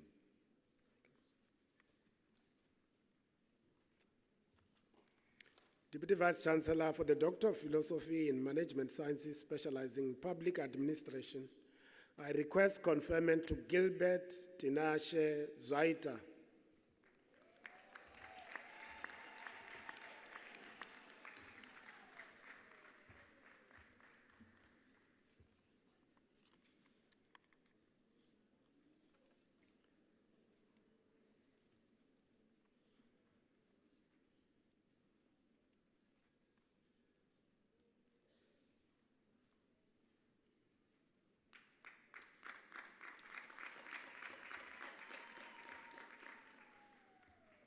Deputy Vice-Chancellor for the Doctor of Philosophy in Management Sciences specializing in public relations. Title of the thesis reads, Exploring the Use of Competitive Intelligence for Student Recruitment at Selected Public Universities in East London, South Africa. It's supervised by Professor V.P. Rauji and Dr. P. Naidu. I'd like to request the supervisor to read the abstract of the thesis.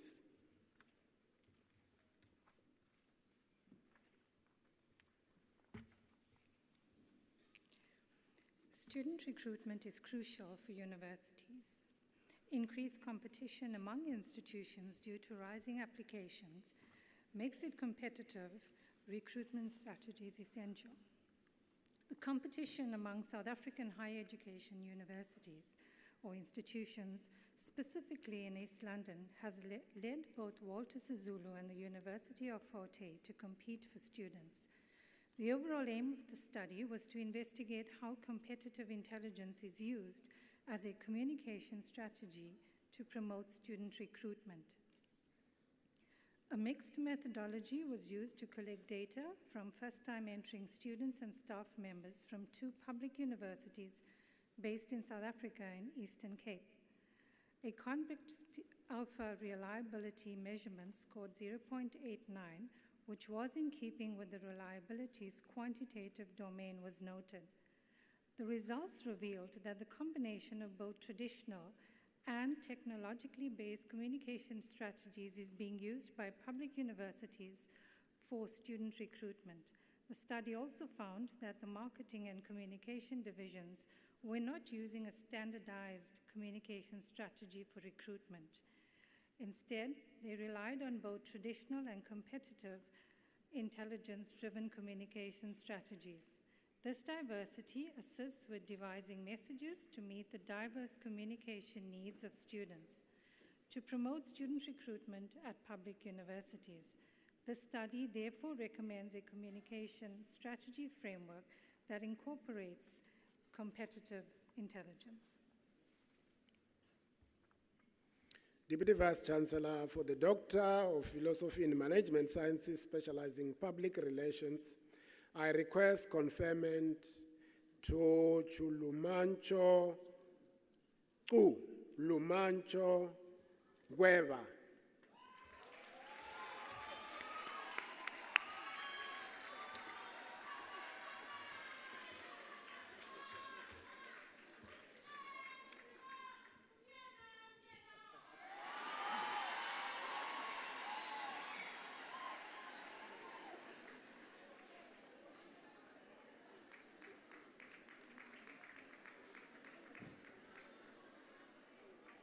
Deputy Vice Chancellor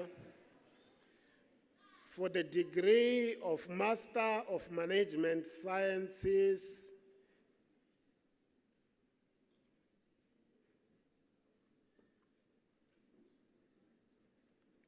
specializing in business administration,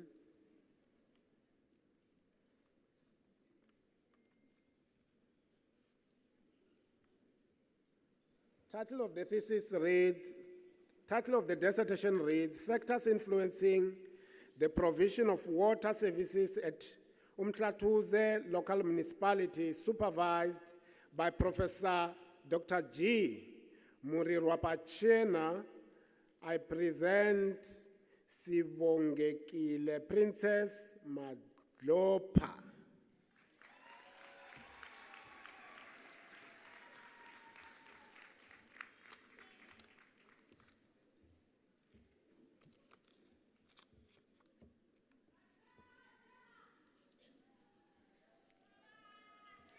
Deputy Vice Chancellor for the degree Master of Business Administration.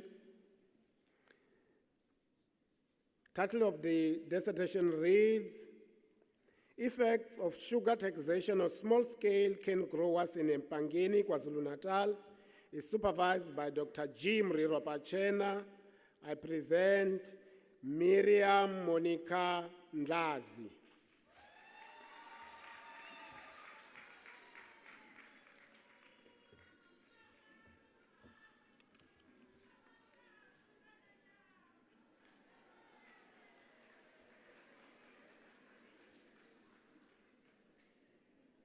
Deputy Vice Chancellor for the degree Master of Management Sciences, specializing in business administration. Title of the dissertation reads, Social Justice and the Role of Business, a case study of Sobet franchised in KwaZulu-Natal, is supervised by Dr. L.M. Likanya. I present Andrea Avril Anderson.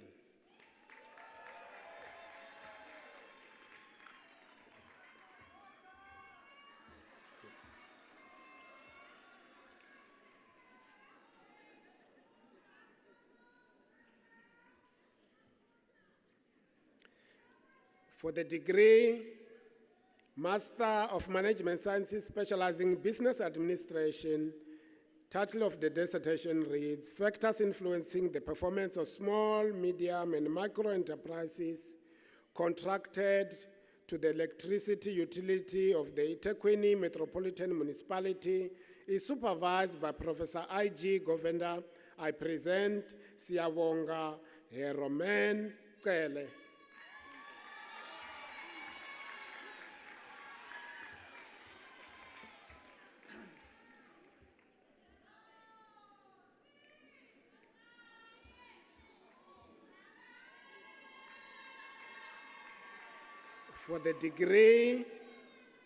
For the degree Master of Management Sciences, specializing in business administration, title of the dissertation reads, Business Administration Students' Perception of Entrepreneurship at Durban University of Technology, was supervised by Professor I.G. Govender. I present Wongumusi Ngobo.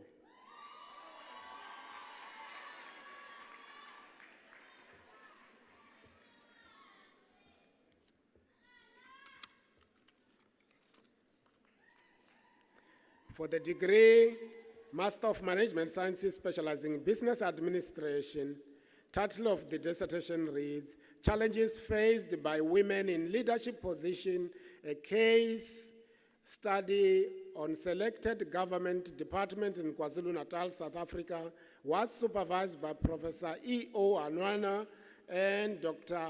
O. Ogunsala. I present Mukelisiwe Silindile Nyembe. Yes, Nyembe, yes, yes.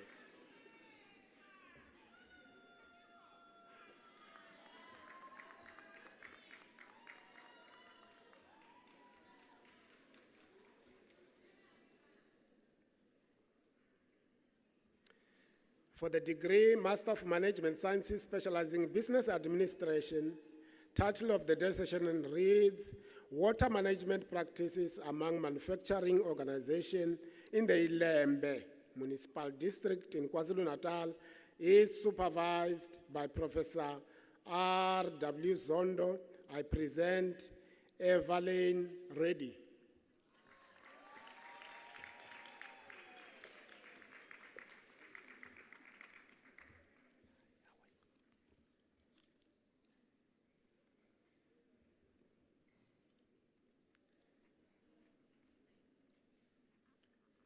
For the degree Master of Management Sciences specializing in Business Administration, title of the dissertation reads, Employees' Perception of Durban University of Technology's Work Integrated Learning Students, was supervised by Dr. S. Pillay.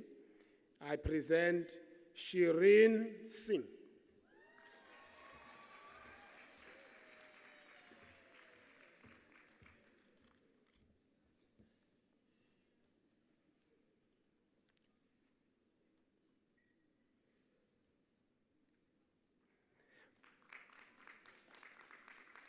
For the Master of Management Sciences, specializing in business law,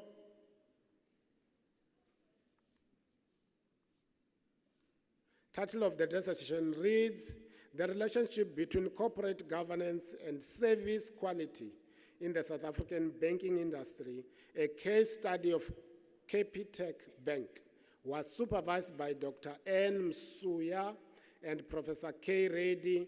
I present Catherine Kakamba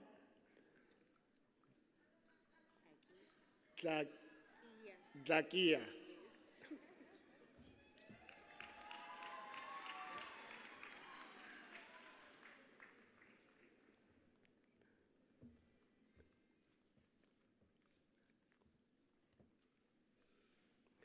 For the degree Master of Management Sciences specializing Business Law, title of the dissertation reads, The Role of Corporate Governance Towards the Reliability of Financial Reports in Small and Medium Enterprises in Durban, KwaZulu-Natal, was supervised by Dr. L.M. Lekanya.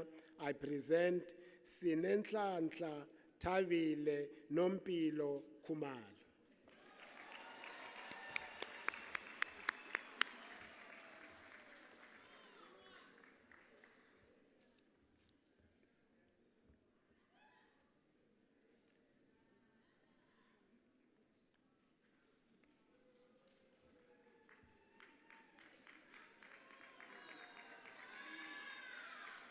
For the Master of Management Sciences, specializing in hospitality and tourism, title of the dissertation reads, Indigenous Knowledge in the Ecotourism Curriculum at Selected Universities of Technology and Implications for Post-Education Practice by Field Guides, was supervised by Professor D.C. Hlengwa.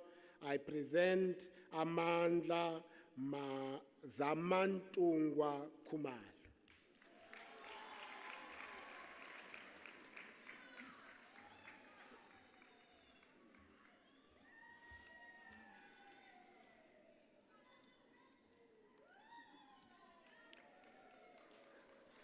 For the degree Master of Management Sciences specializing in Hospitality and Tourism, title of the dissertation reads, An investigation of the relationship between different leadership styles and productivity.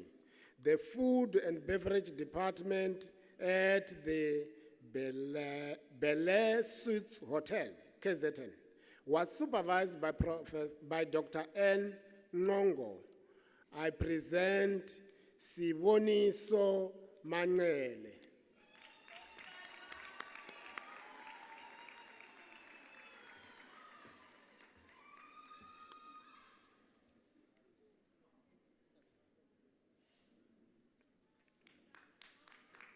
For the degree, Master of Management Sciences, specializing in hospitality and tourism, title of the dissertation reads, An Exploration of Domestic Tourist Behavior and Responses Towards Leisure Market Services and Destination Choice during COVID-19, a case of KwaZulu-Natal, was supervised by Dr. R. Mani Ram. I present Sisanda Soinkwa.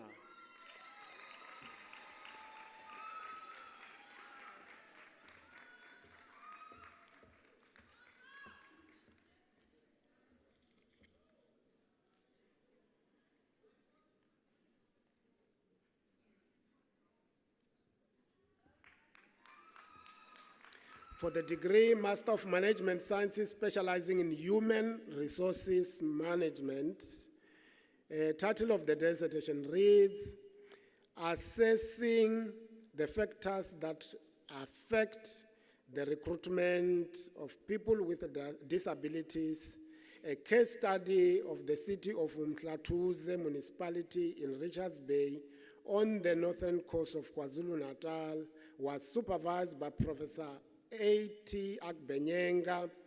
I present Nompumelelo Holiness Jeza.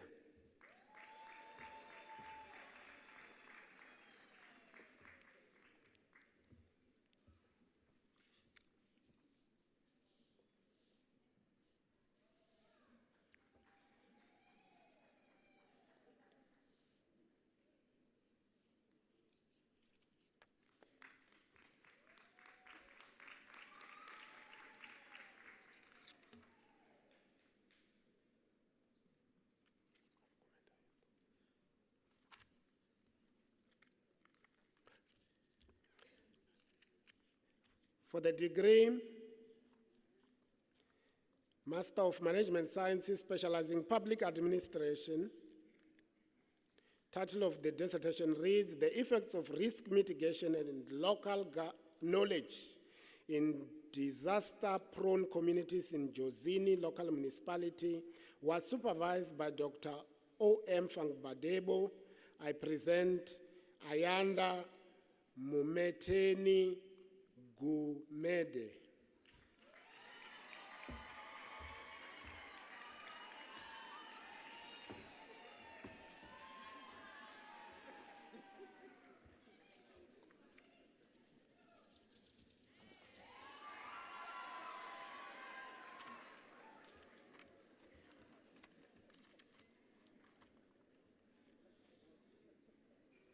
For the degree of Master of Management Sciences, specializing in public administration, title of the dissertation reads, Evaluating the Implementation of Supply Chain Management Procurement Processes in the Department of Transport, Province of KwaZulu-Natal, was supervised by Dr. Z.M. Zwane and Professor E.O.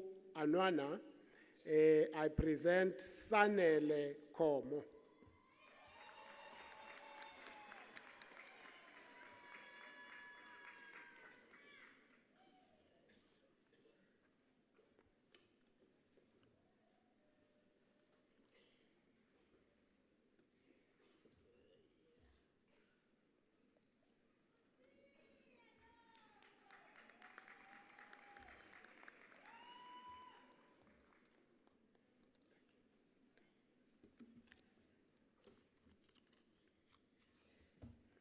For the degree, Master of Management Sciences, specializing in public administration, title of the dissertation reads, Improving Rural Citizen Satisfaction with Water Services, a case of the Umzumbe local municipality, was supervised by Dr. Jim Rirwapachena.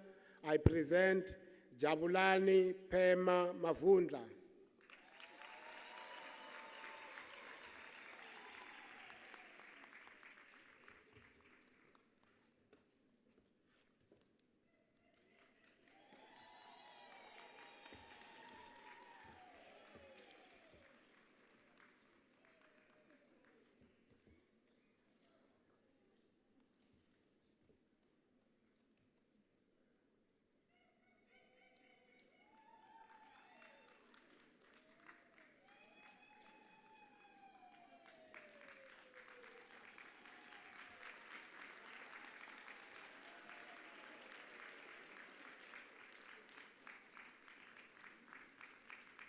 For the degree Master of Management Sciences specializing Public Administration, title of the dissertation reads, Improving Rural Citizen Satisfaction with Water Services. A case of the Umzumbe local municipality was supervised by Dr. G. Mrirapachena. I present Sinetemba Beryl Pisai.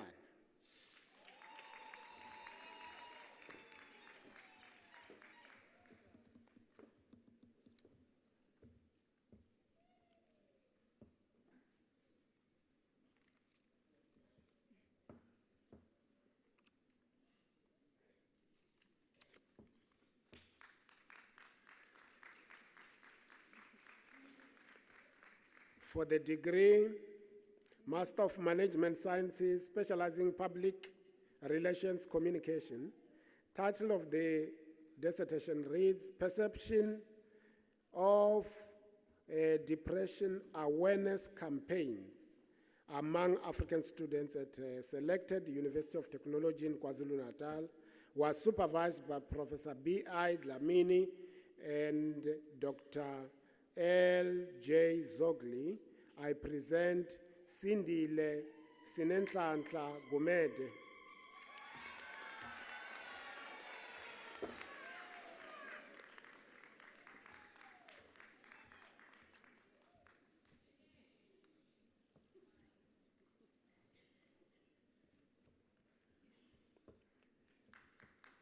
For the degree Master of Management Sciences specializing in Public Relations, title of the dissertation reads, Effective Intercultural Communication, a case of radio AI and Alansar, was supervised by Professor V.P. Rauzi. I present Lindy Sharon Vilankulu.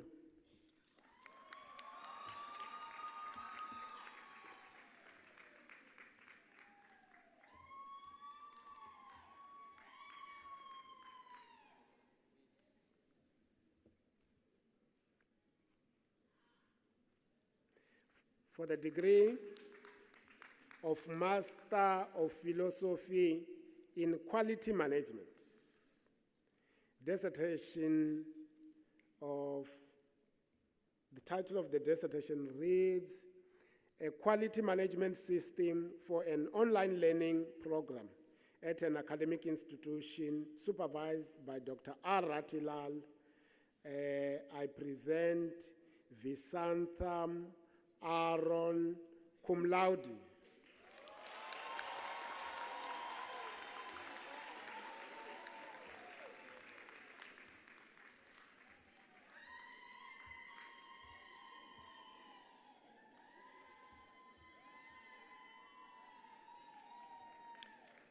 For the degree Master of Philosophy in Quality Management, title of the dissertation reads, Assessment of Supplier and Process Quality During the COVID-19 Pandemic, a case study in one of South Africa's manufacturing companies. Supervisor, Dr. R. Naidu. I present Bekisisa Nkululeko Ndlovu.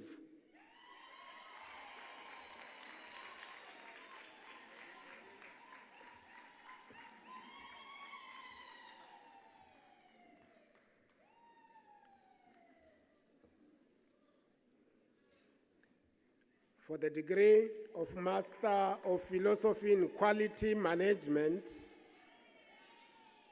title of the dissertation reads, Improving Service Delivery at a Public Healthcare Clinic through a Quality Management System, the case of Arte Bioscope Clinic in Elukwatini, Mpumalanga, is supervised by Professor R. Ramchanda. I present Sibatle Shandu.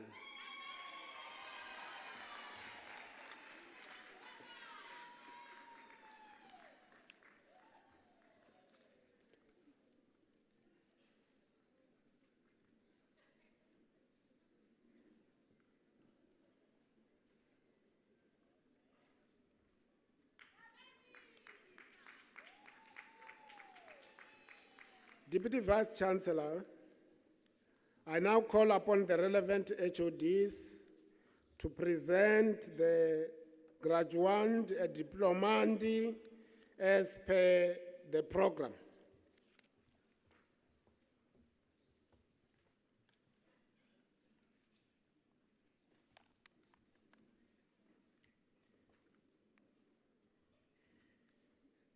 Deputy Vice Chancellor, I present to you postgraduate diploma in management sciences in business administration. Paksha Basdio, cum laude.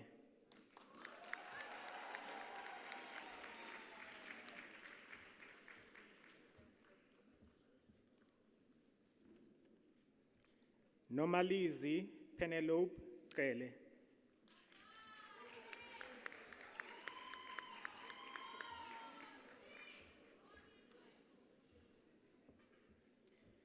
Ernest Mzwandile Dlamini.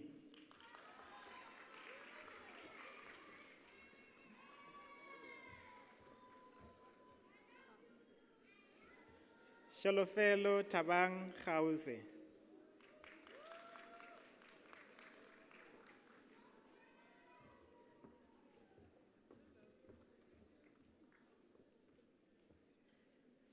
Pontoveko Portia Gumede.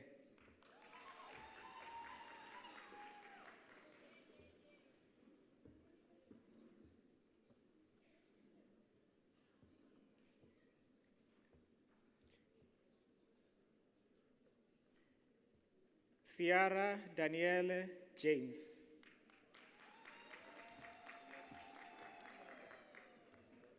Cum laude.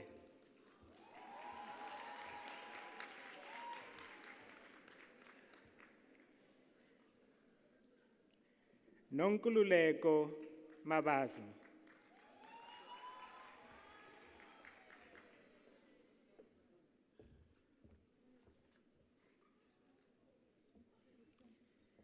Zinhle Nelisiwe Mahai.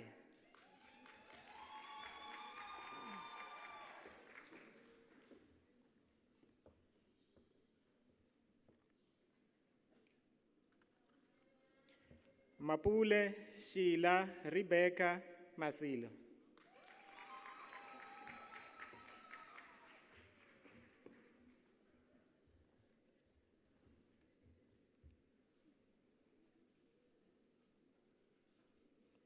Nkululeko Lovelace Buyasi.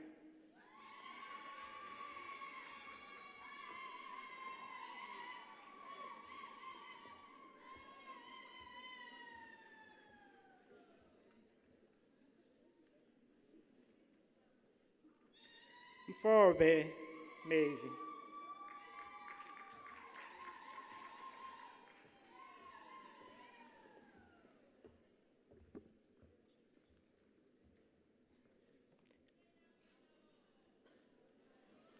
Nokukanya Peaceful Mkwanazi.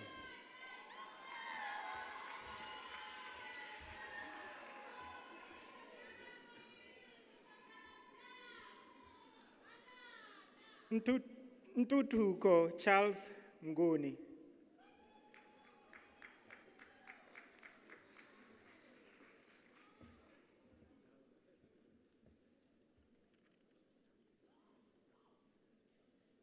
Cynthia Nontokozo Moyo.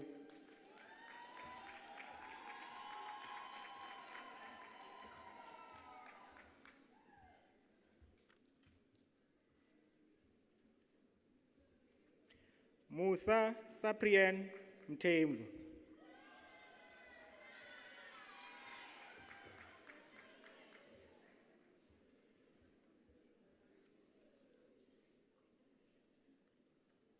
Zwandile Mncedisi Prince Ndlovu.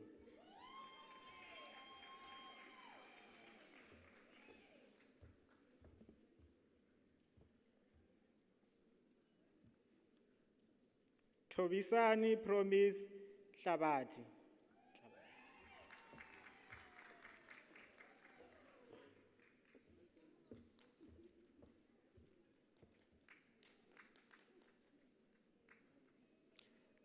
Mayenziwe Precious Nombela.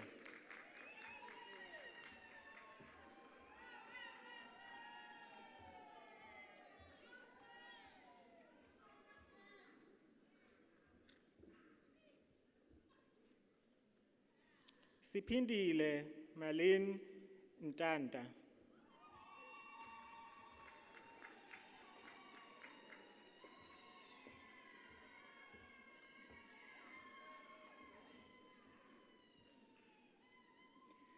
Nomtandazo Venetia Nzimande.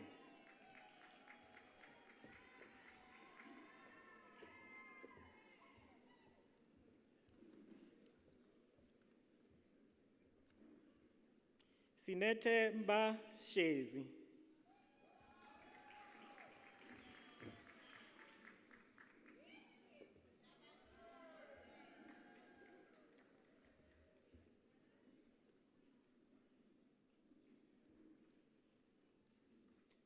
Vikesh Singh, cum laude, with Dean's Merit Award for Excellence.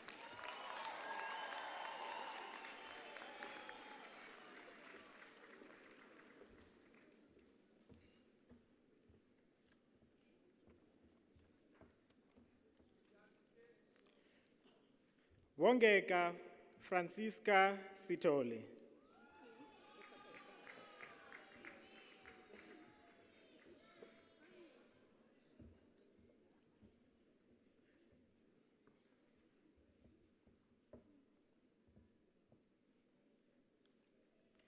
Sinamile Samkeli Siwe Tembe.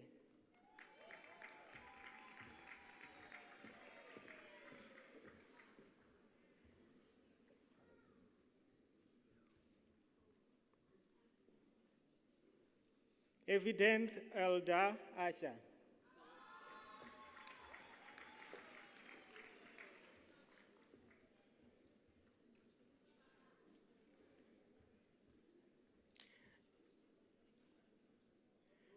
Nomfundo Immaculate Zondi.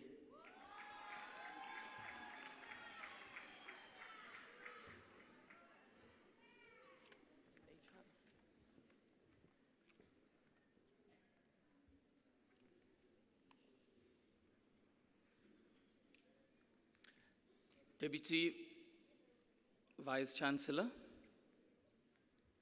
for the postgraduate diploma in Management Sciences in Human Resources Management, I present to you Lebogang Desmond Yende.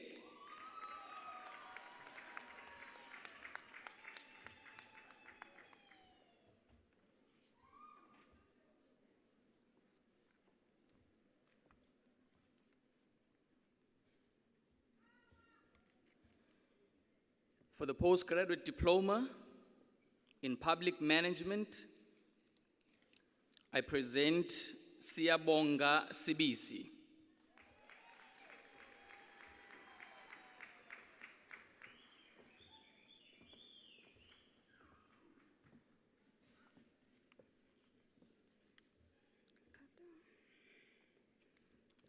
Presenting postgraduate diploma in Management Sciences and Quality, I present Andiswa Magadla.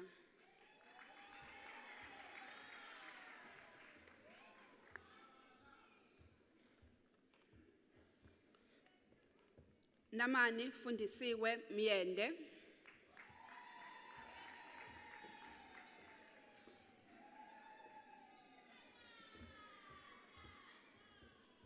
Zandile Nokwanda Siphelele Sikhakhane.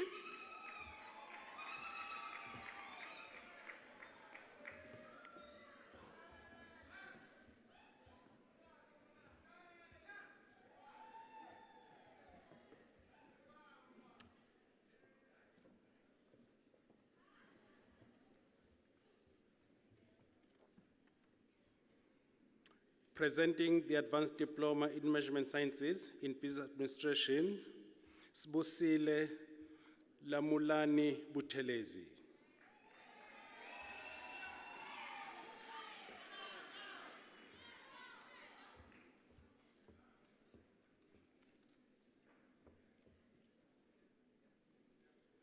Sibusile Ntwentle Cebekhulu.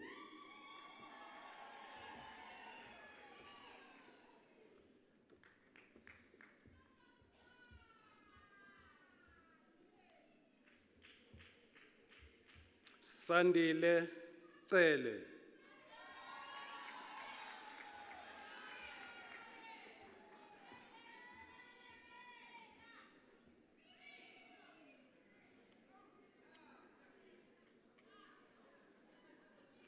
Nomkhosi Lungele Hazel Dlamini.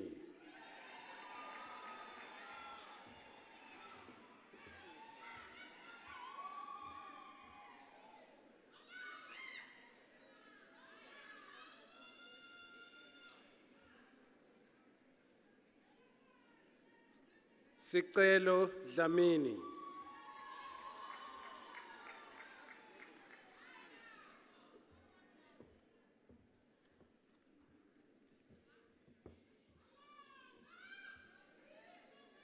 Noluvuyo Dlani.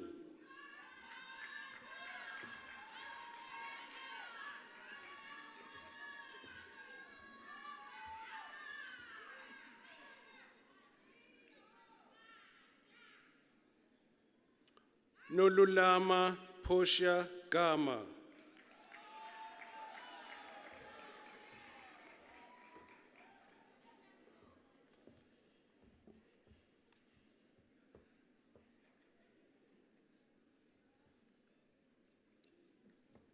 Sinikeziwe Angel Hlaki.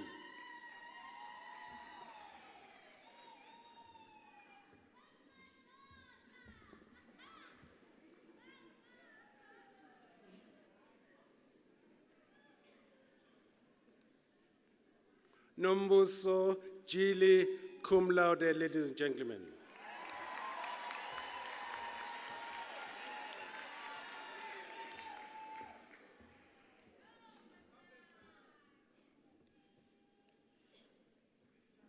Hlengiwe Khuzwayo.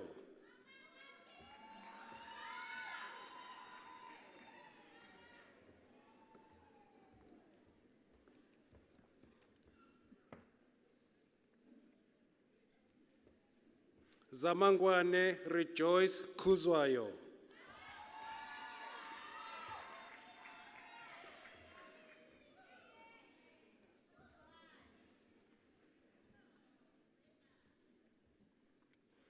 Pretty Nontsigelelo Kumalo Prud cum laude, ladies and gentlemen.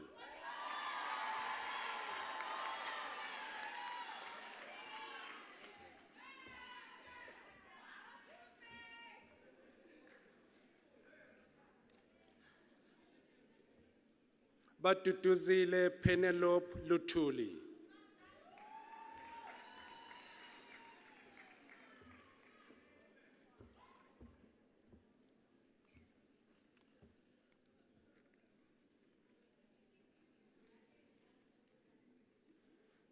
Fundisiwe Precious Pearl Luvuno.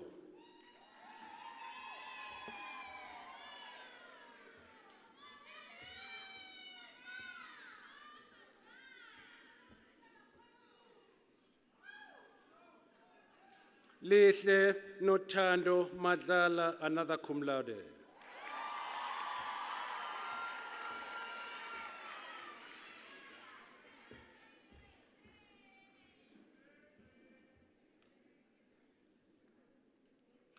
Pinky Masango.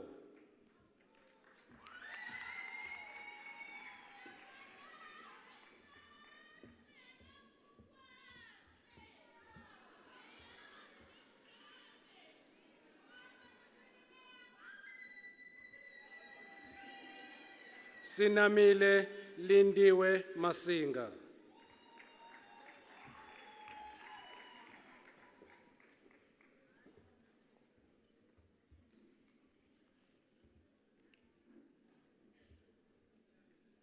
Siyabonga Ndumiso Mavimbela.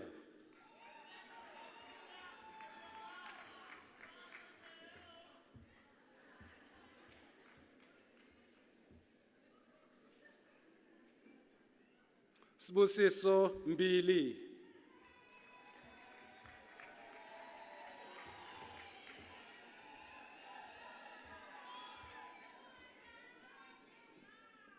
Onke Mbuli.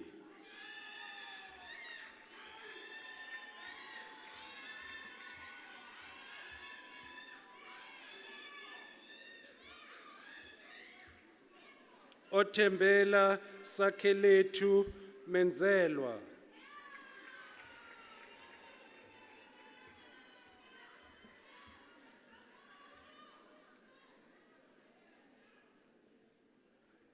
Tambulo Excellent Mkopozi.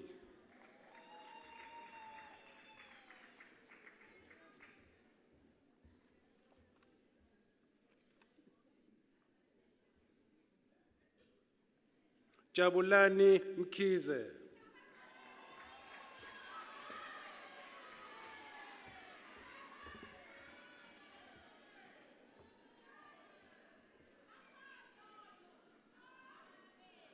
Nolungelo Pretty Mkize.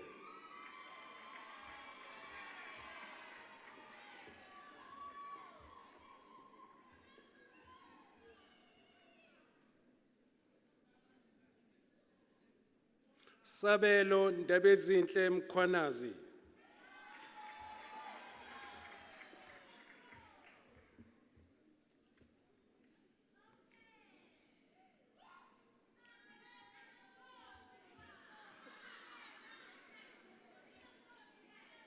Tembeka Nozibusiso Nculwane.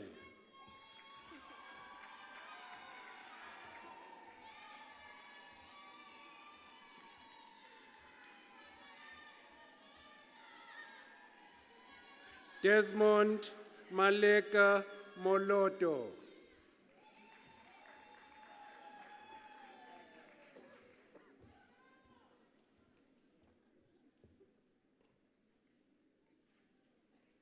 Nonhlanhla Phumelelo Mraji.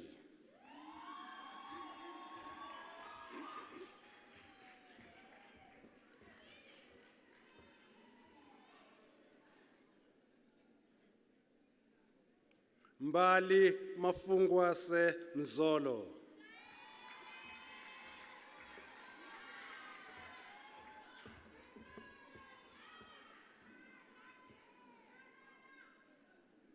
Bongiwe Goodness Ndlovu.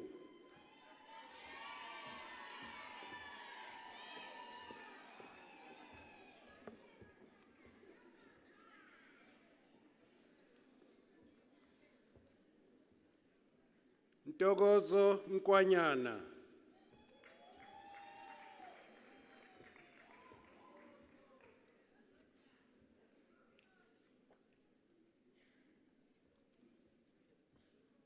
Thobeka Thando Nkwanyana.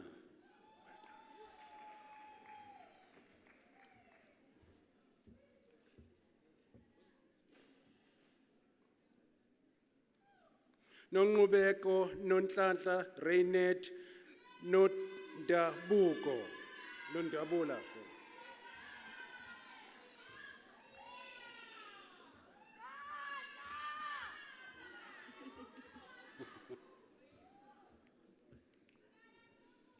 Nokwethemba Nyawose.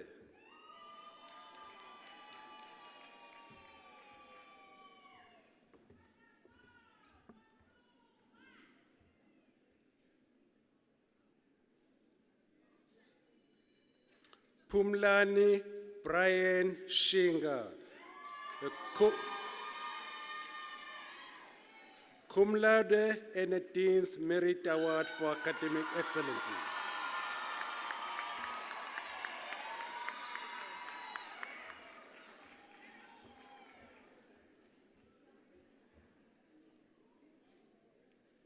Mbali Nana Ignatia Sibeko.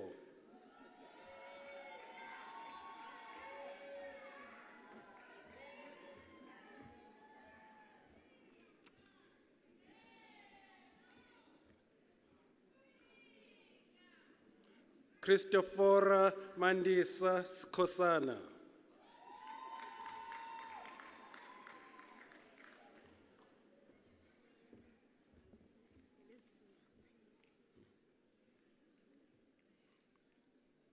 Vezubuhle Zungu.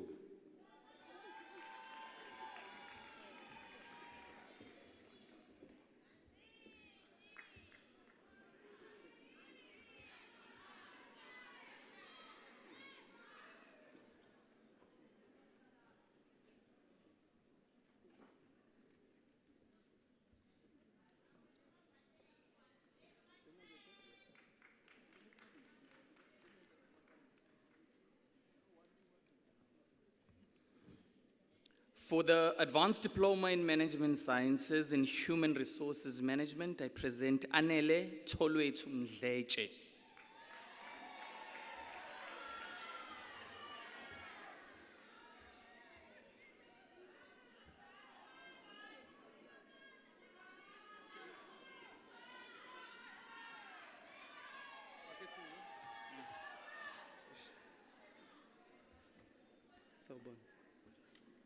Advanced Diploma in Management Sciences in Marketing, Sinazo Mpele.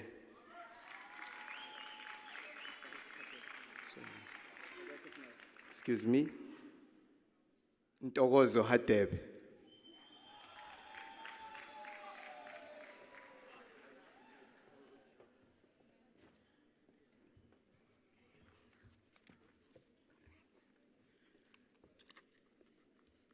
Presenting Advanced Diploma in Management Sciences, specializing in Operations Management, I bring you Nopasika Lamla.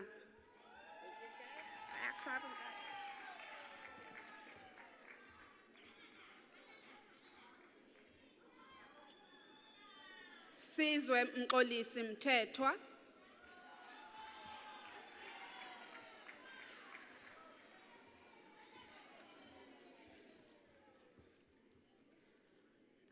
Mbalenhle Ncube.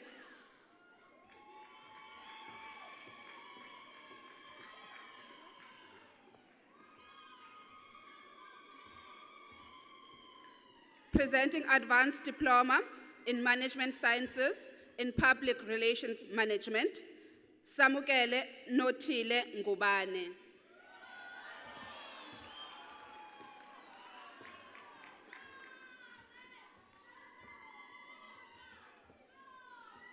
Sithandiwe Ignatia Ngwengwe.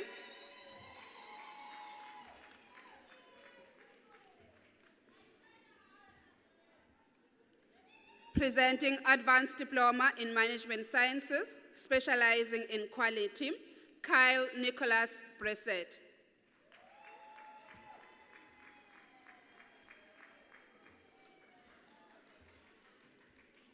Silvarius Mbuso Dlamini.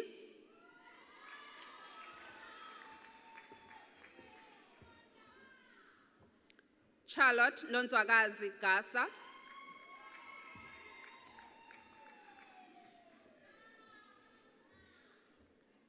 Nasipi Madziba.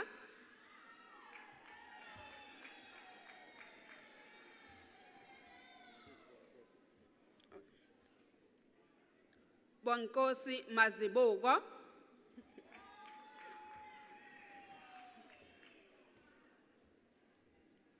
Siyabonga Thabane Blessing Mbambo.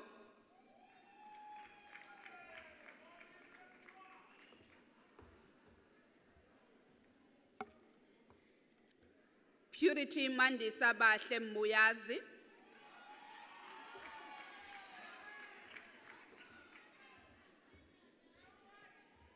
Sandile Mthokozisi Mthembu.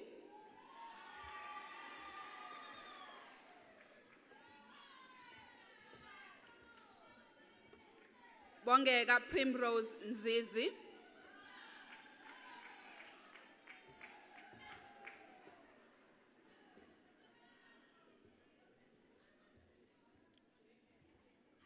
Zamaswazi Noluthando Ngala.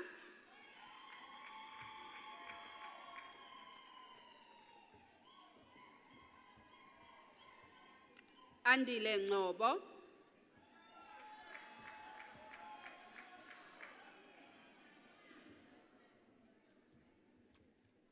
Velisiwe Mariana Nyaka.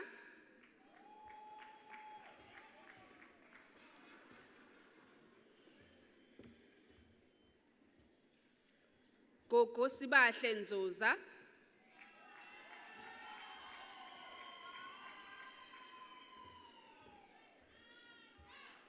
Delani Bethwell Soni.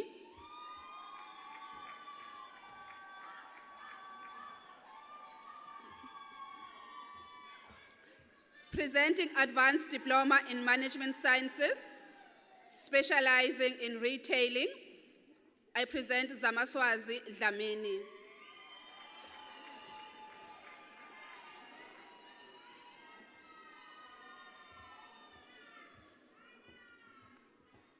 Nonhlanhla Happiness Duba.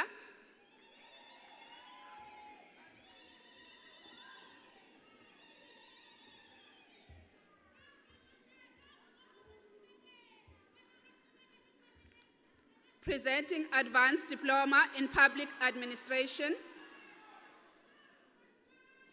specializing in disaster and risk management, I present Spesihle Khumalo.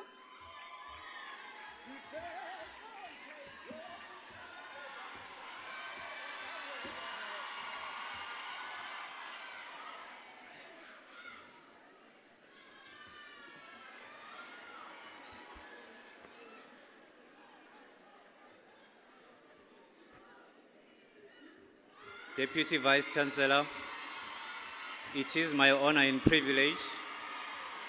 I present to you Advanced Diploma in Public Administration, specializing in public management.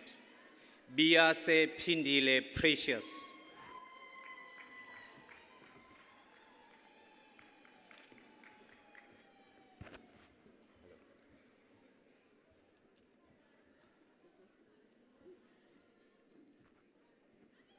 Kumete buhle bemvelo.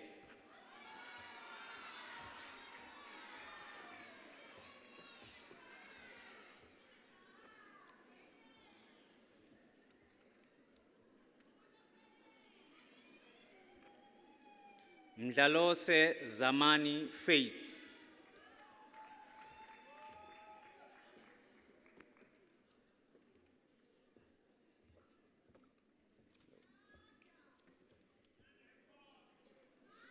Zanele Mkhize.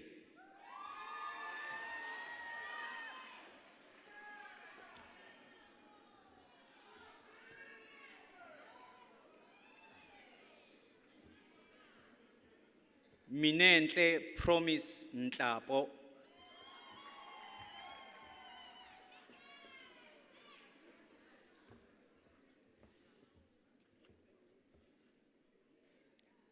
Bongeka Nhlengethwa.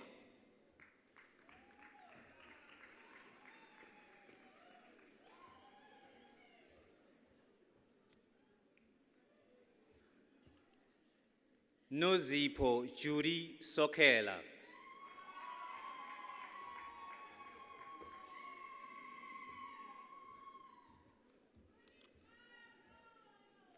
I present Advanced Diploma in Public Administration, specializing in Supply Chain Management, Zandile Mkhize.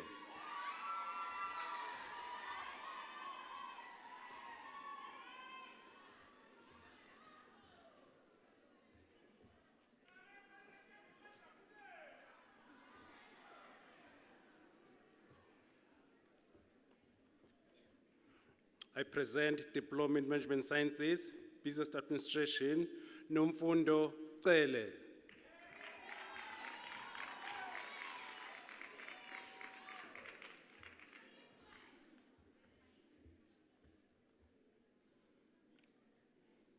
Zuko Tingeswayo.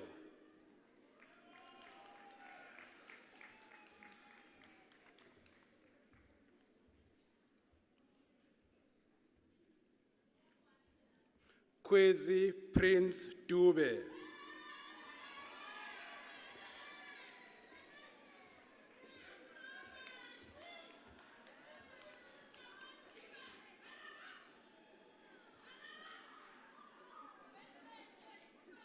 Nozipho Nompumelelo Hlongwane.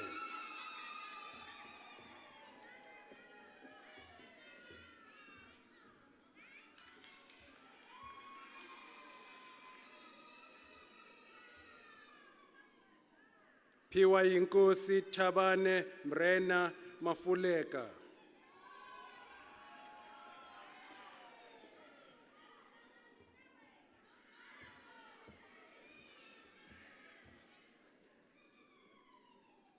Sibusisiwe Ngoma.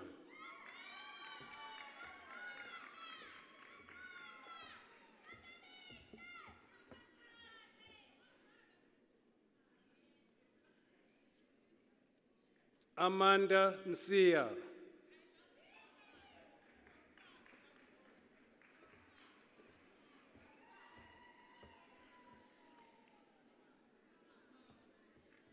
Ayanda Mzolo.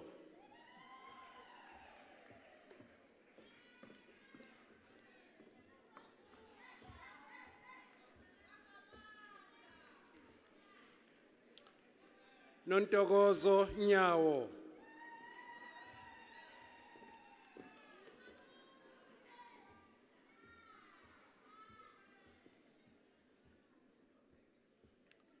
Nosipho Shelembe.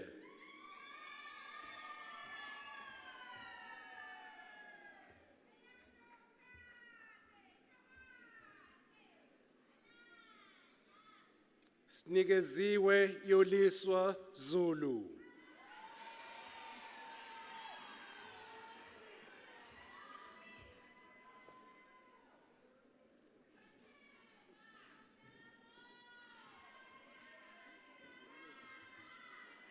Deputy Vice Chancellor, I present to you the Diploma Management Sciences Business Law, Begwa Siyabonga Tembela.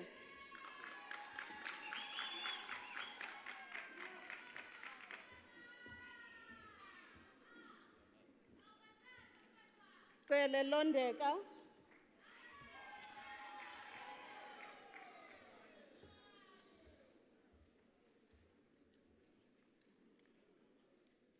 Sibane Gwanele.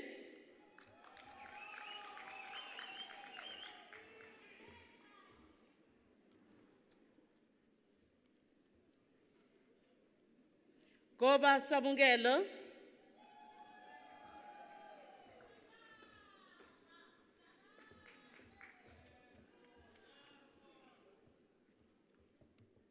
Matonda Minenhle Angela.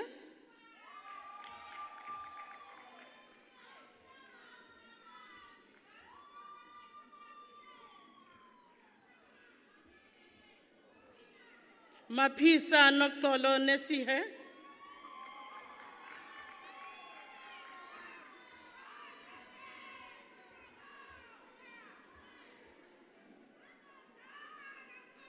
Masango Sandagahle Mnelisi.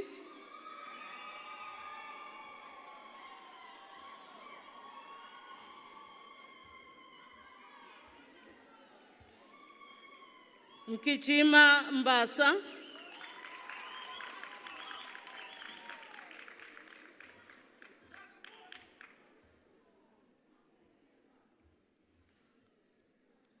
Mkize Vuyo Brian.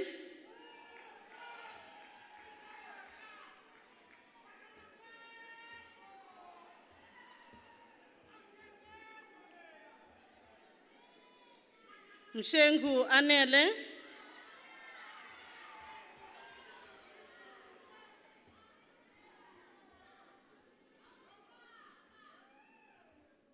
Ngema Sabelo Simpiwe.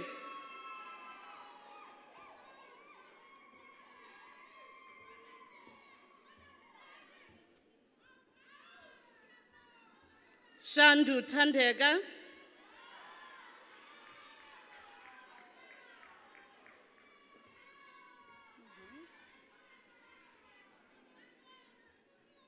Zondi Portia Lisa.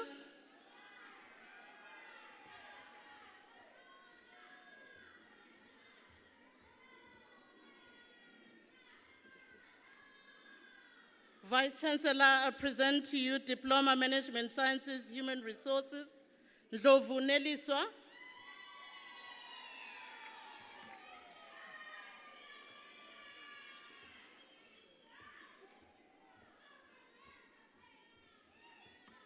Deputy Vice Chancellor, I present to you Diploma Management Sciences, Marketing, Kubone Nogwanda Nombulelo.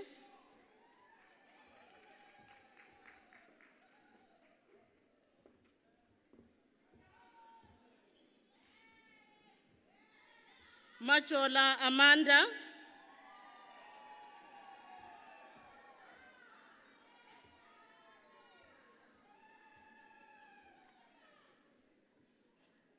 Mate Nobutle.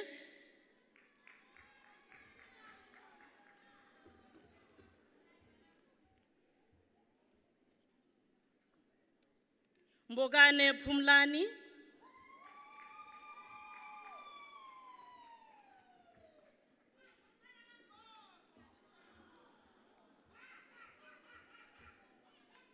Mbuyazi Sisanda Singobile. Thank you.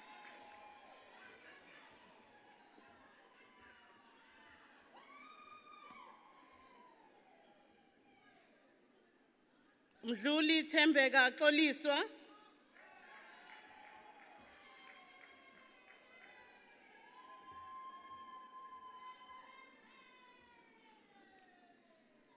Mdluli Zesuliwe.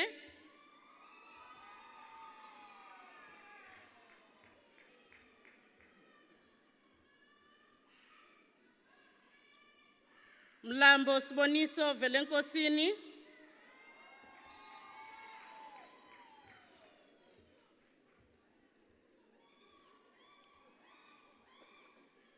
Mthembu Wandile.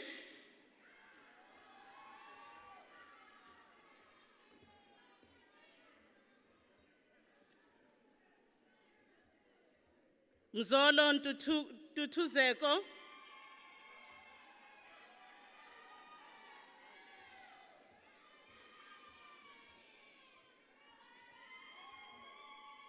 Deputy Vice Chancellor, I present to you Diploma Management Sciences Operations, Tsele Zanele Prendi.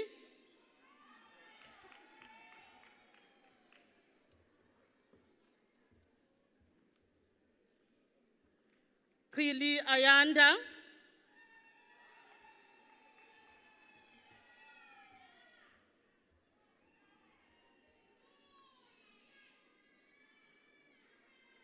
Zamini Izazi Thokozani.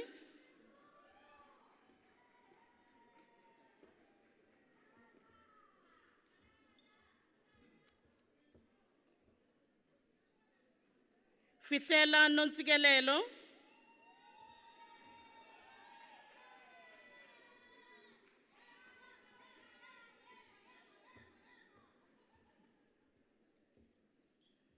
Kumalo Singobile Nonjabulo.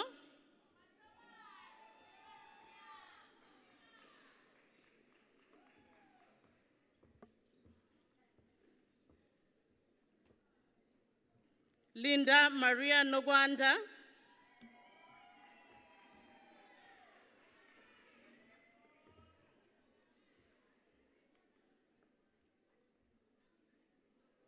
Makwaza Siboniso Mzomuhle.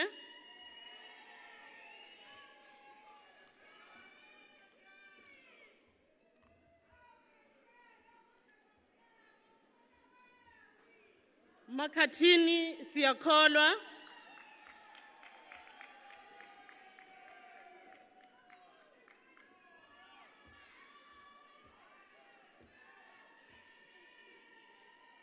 Mbata Nogupiwa Priska.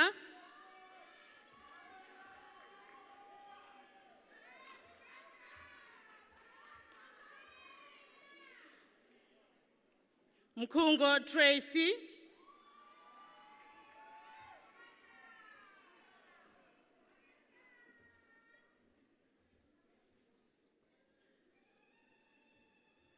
Mkwanazi Samgelisiwe Precious.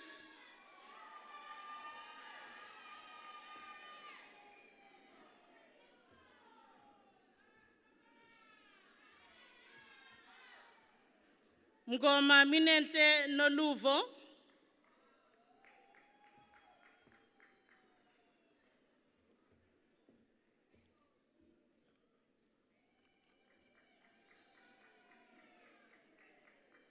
Mukwena Lerato.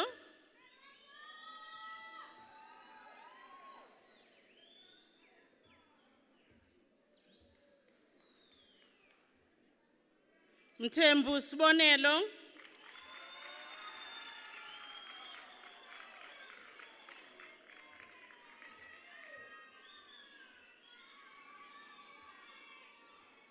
Mthembu Simpiwe.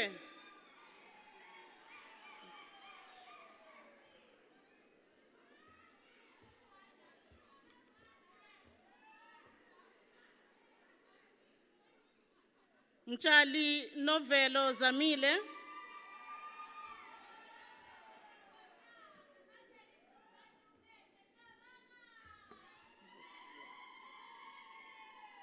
Mzobe Nobuhle Precious.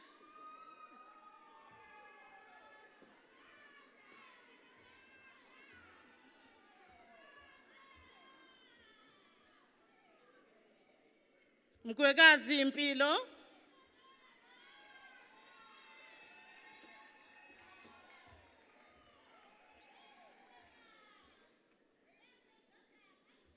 Ngumalo Mthandeni Siphosethu.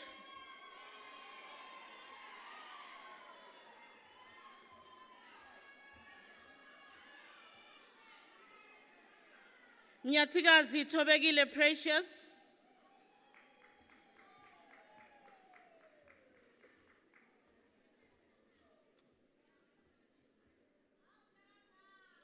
Nzuza Ayanda Zanempilo.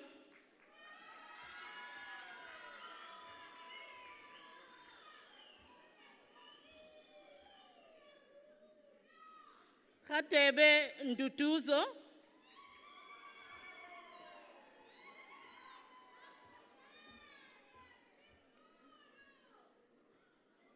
Zulu Siphokuhle Sinenhlanhla.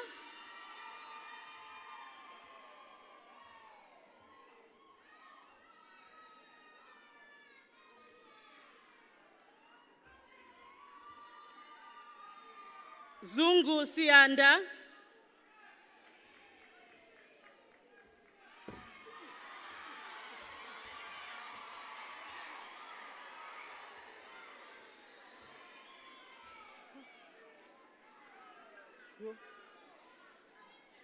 Deputy Vice Chancellor, I present to you Diploma, Management Sciences, Public Relations and Communication Management. Ngidi Nomfundo Ziphosethu.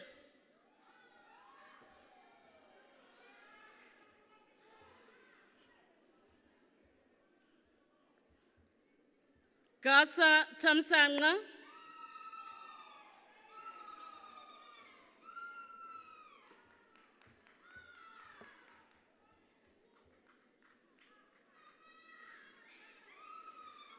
Gaba Snelisa Siphosethu.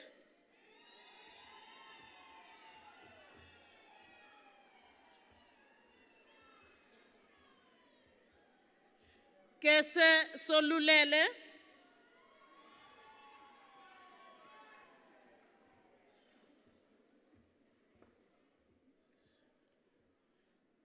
Khumalo Nomzamo.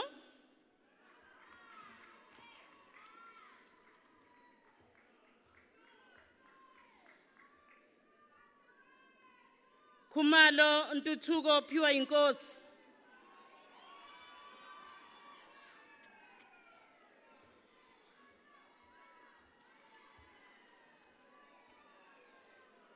Msomi Anani ikhona.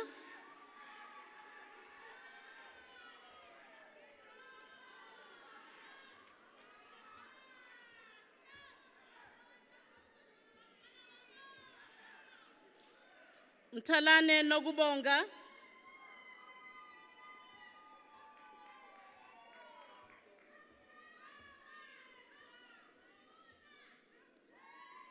Mthembu Baphicile.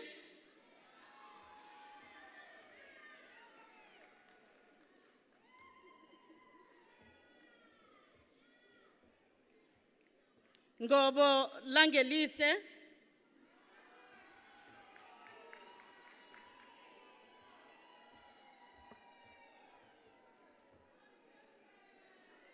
Ngobo Zamile Penelope.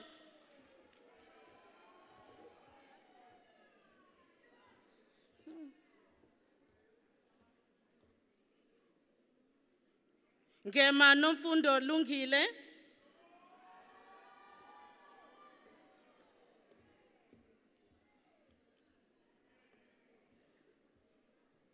Ngubane Sinethemba.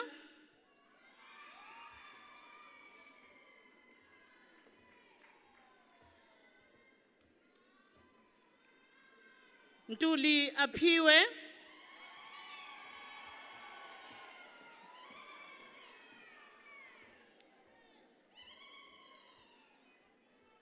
Shelembe Njabulo, Nonjabulo.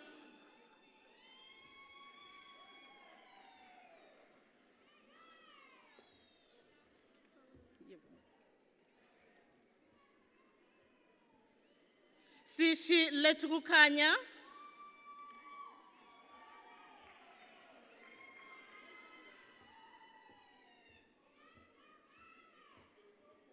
Twala Minentle.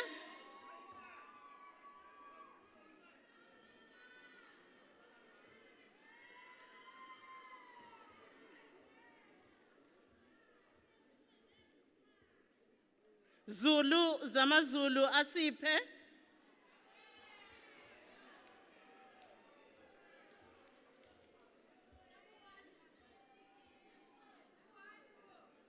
Zungu Sabata.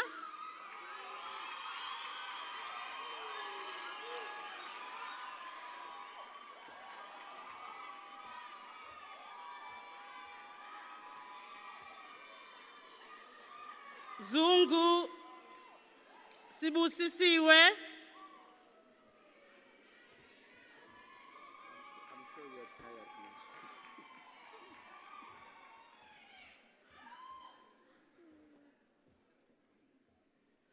For the Diploma in Management Sciences, Retail Management, Notile Zamegile Cebekhulu.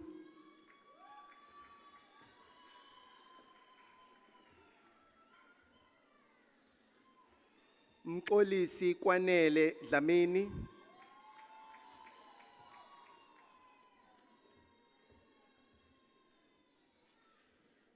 Mazwi Bongumenzi Mbonambi.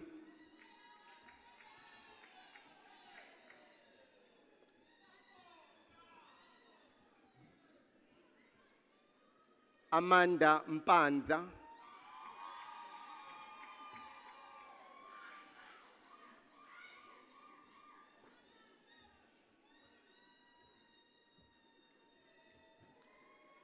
Khululiwe Happiness Mtia.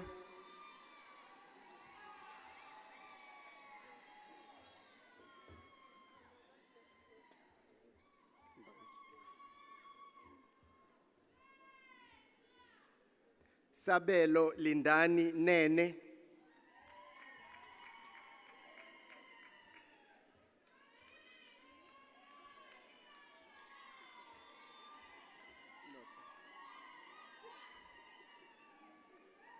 Siasanga Nota.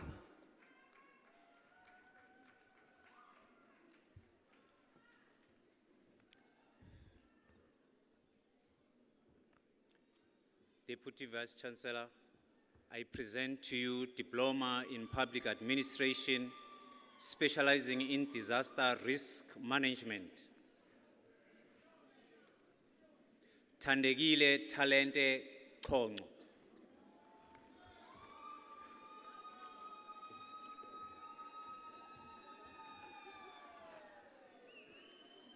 Sinethemba Nokulunga Dlamini.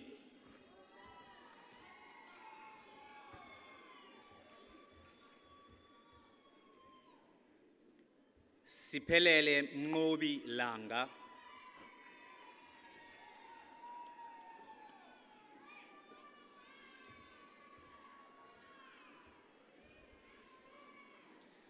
Hlalisile Happiness Lushaba.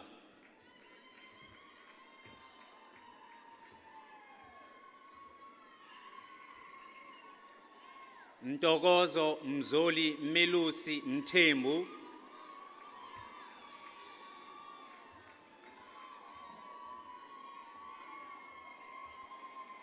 Nkosinathi President Nene.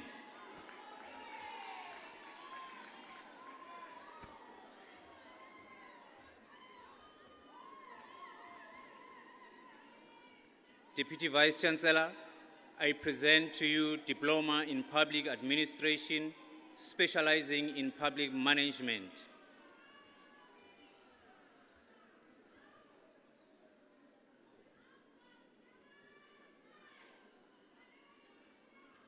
Can I please have your attention?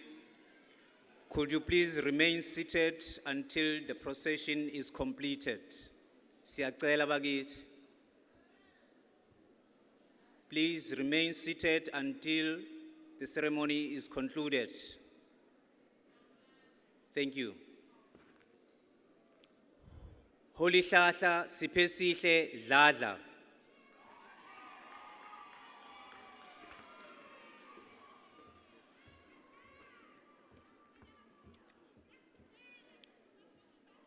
Ladies and gentlemen, can I please have your attention? Please do not exit the hall until the ceremony is concluded. Deputy Vice-Chancellor, I present to you Diploma in Public Administration, specializing in local government management, Sibusile Mbambo.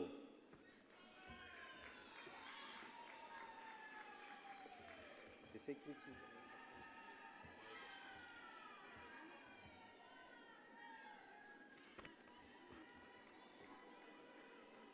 Nontando Happiness Mtabela.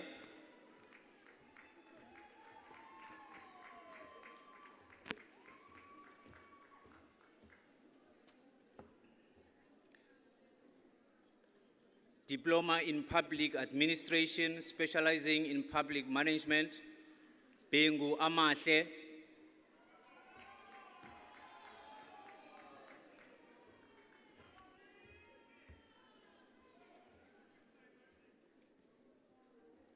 Smanga Wonderboy Fraser.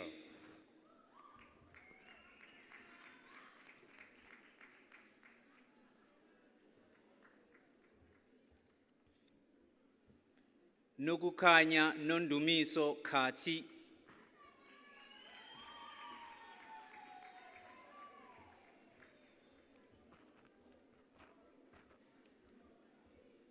Nkazimulo Mshengu.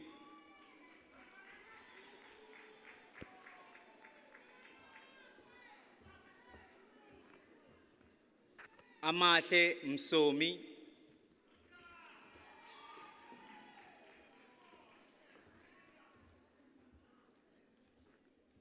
Nhlonipho Ndlovu.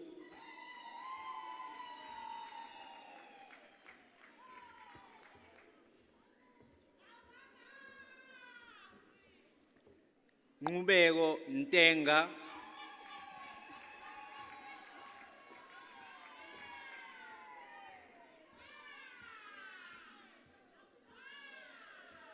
Nomathemba Shabalala.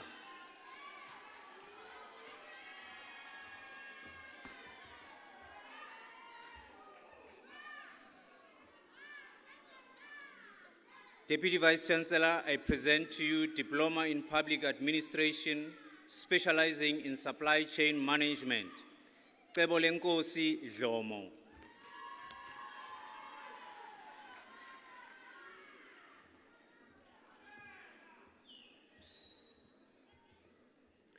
Asandile Nomcebo Khumalo.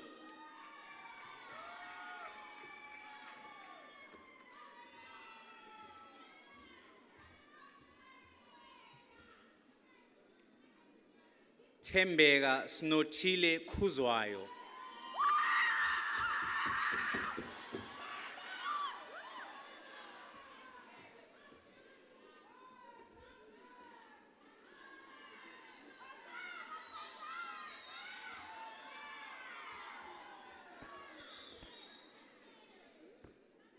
Susana Sunita Mate.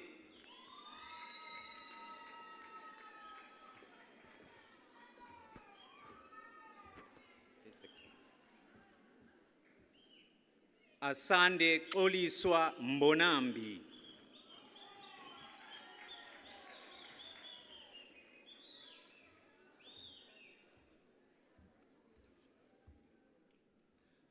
Phakamile Mbonwa.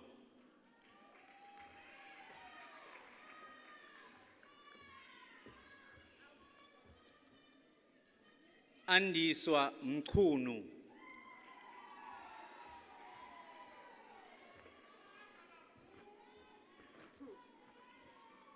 Sabata Angel Mpanza.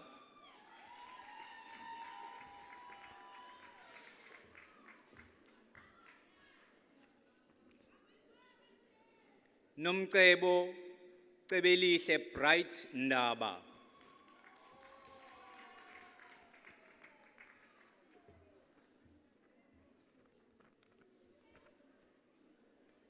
Nkanyezi Siyabonga Nkosi.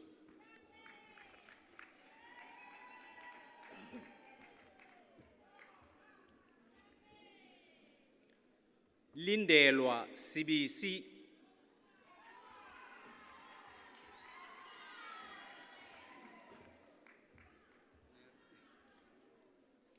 Mlungisi Sikhosana.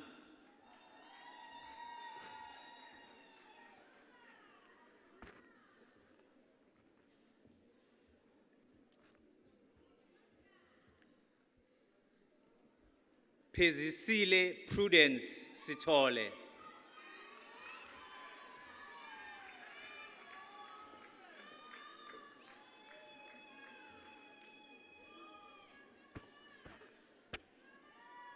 Deputy Vice Chancellor, I present to you Diploma in Tourism, Nobuhle Londega Kumete.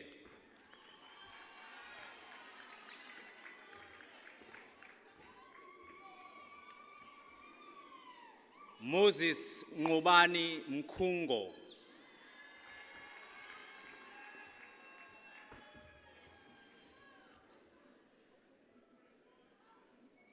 Grace Mpo Rachweni.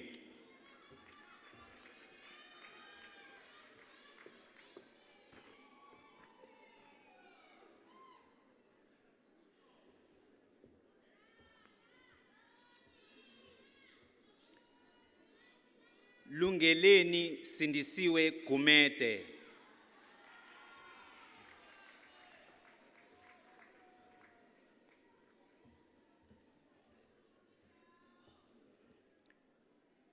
National Diploma in Public Management, Hazel Gift Mziako.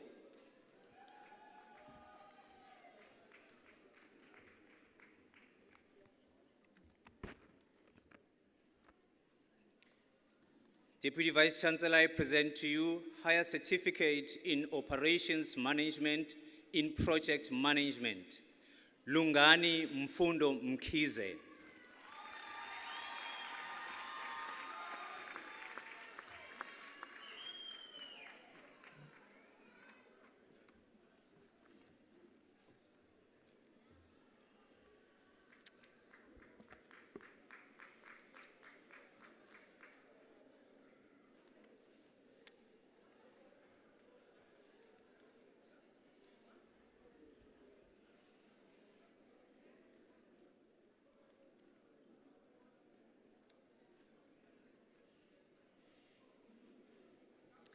Deputy Vice Chancellor, ladies and gentlemen, let's give a round of applause to all our adaptive graduates.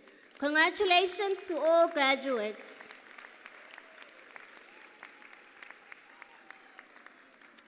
Thank you for your patience. Now that you've earned your qualification, I'm going to ask you to put on your motorboards and your graduation caps on. And as the famous saying goes, umuntu ngumuntu ngabantu. A person is a person by people. So I'm going to ask you to help me to help you say thank you to your people. Some of them are in the hall in this afternoon, some of them are watching online, and some are here in spirit. So please stand, graduates, and turn to your right. Some of you can turn behind you. Let's give our family, friends, supporters, funders, and those who have been with us a round of applause to say thank you, siyabonga kakhulu. Those who are here and those who we miss. Before you sit down, can you please face the stage to say thank you to your faculty, the lecturers and support staff. Let's give our teaching staff a massive round of applause and say thank you for their love and support. And finally, graduates, I'm going to ask you to take up your motorboards and raise them in the air. Let's celebrate, ladies and gentlemen, a round of applause for the graduating class of 2023. Congratulations. Thank you, graduates. You may be seated.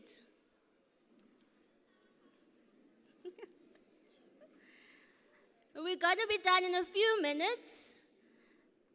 Just before we finish, I'd like to take you through the protocol for singing the national anthem. But before we do that, Deputy Vice Chancellor, ladies and gentlemen, I'd like to invite the Executive Dean from Faculty of Management Sciences, Professor Netwere, to deliver the closing remarks.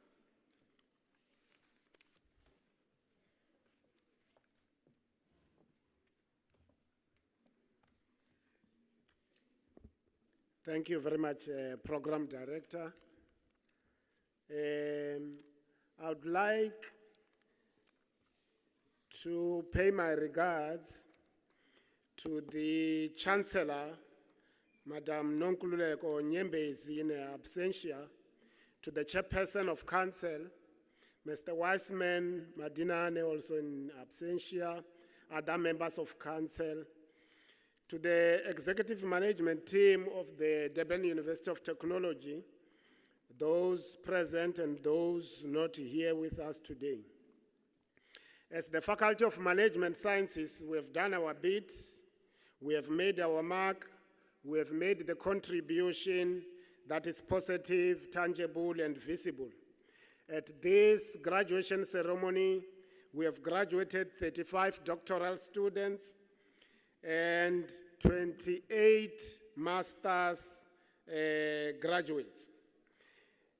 We have produced 9 doctoral graduates with our partner university, the Takoradi Technical University of Ghana.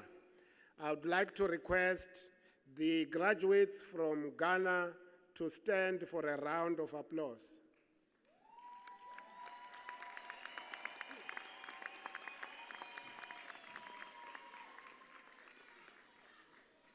Thank you. You may be seated.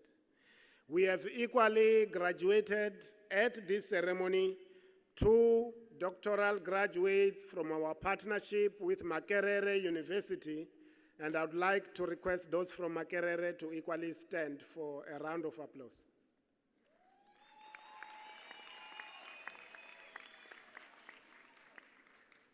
Thank you very much.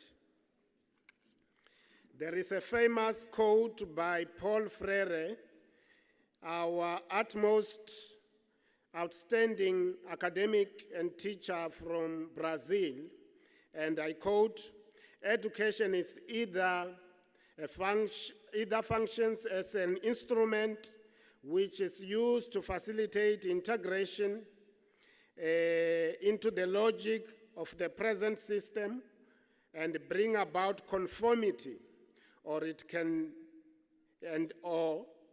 becomes a practice of freedom, the means by which men and women deal critically and creatively with reality, and how to participate in the transformation of the world." I think this is a very relevant and critical quotation in respect specifically of you who are graduating today. I hope that the education that we have imbued in you does both help to conform to useful norms and standards in society, but equally enables you to critically look, observe, and transform the world in which you live in. South Africa currently, and so does the continent, suffers critically from a myriad of challenges, both economic and political. Unemployment rampant here in our own country, with huge poverty rates, with Gini coefficients of nearly 0.6%, and poor performance of our institutions, especially government institutions, local municipalities, and state-owned enterprises. We hope that those who graduate here today will contribute to resolving some of these challenges in our society and beyond South Africa itself.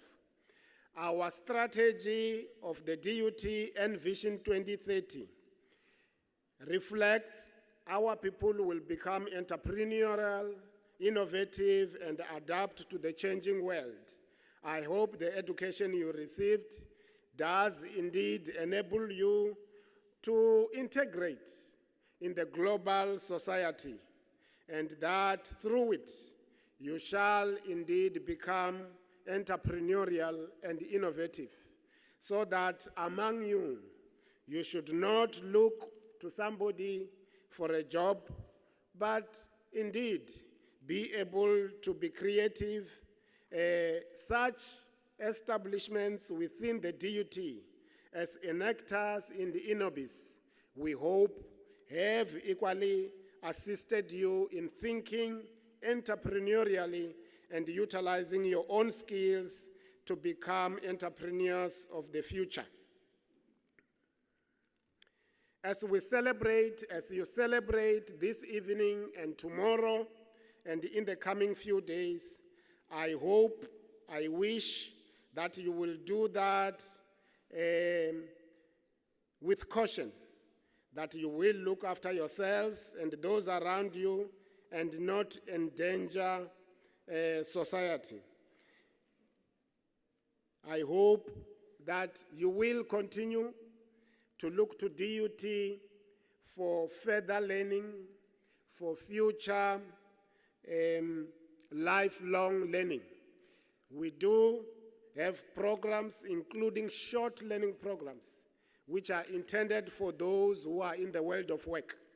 And I hope that as practitioners, wherever you are, you will look back to DUT, hoping that we will continue to shape your thinking, to shape your outlook, and to contribute positively to the growth of our country, our economy, and the continent. I thank you.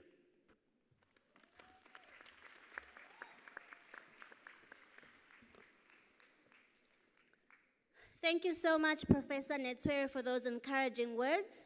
Ladies and gentlemen, in about a minute or two, we will sing the national anthem of the Republic of South Africa. However, there is a protocol attached to the national anthem. I'm going to ask all men to please remove their caps, hats, and motorboards. Ladies, protocol allows you to keep your headgear on. During the national anthem, we are all requested to stand. If you are able to stand, please do stand and please sing along to the national anthem. At the end of the national anthem, please remain standing. You can remain seated for now. Thank you. During the national anthem, we are all requested to stand. If you are able to stand, please do stand and please sing along to the national anthem. At the end of the national anthem, please remain standing. At that point, our Deputy Vice-Chancellor will dissolve this afternoon's congregation, which will then mark the formal end of our graduation ceremony. After that, I will also invite our PhD graduates to join the academic procession as we exit, and then please exit and leave the hall in safe but celebratory mood, party responsibly, enjoy yourselves, and please be careful what you post. Don't forget to share your memories with us by hashtagging DUTGrad24. All the best to all our adaptive graduates. Before we sing the national anthem, a reminder to adaptive graduates that the Center for Quality Promotion and Assurance is conducting a survey for all graduates. Please click on the link in the SMS that you will be receiving. Thank you for participating in our DUT graduate survey. I now request everyone to please stand for the singing of the national anthem. At the end of the national anthem, the Deputy Vice-Chancellor, Research, Innovation and Engagement, Professor Fulufelo Mavela, will dissolve the congregation. I request the congregation to please remain standing until the academic procession has left the hall. Thank you.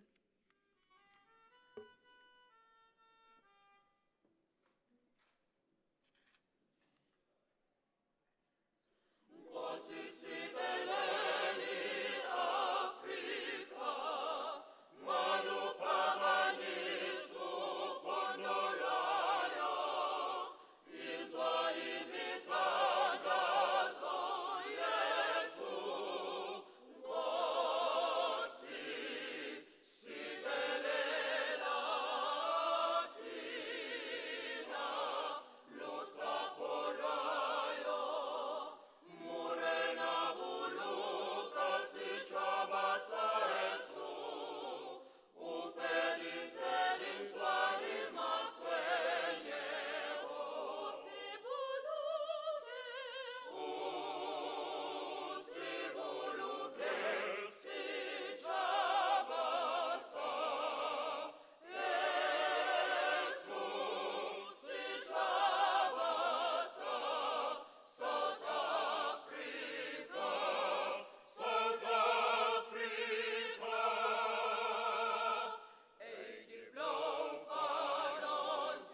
By virtue of the authority vested in me, I now dissolve this congregation of the Durban University of Technology.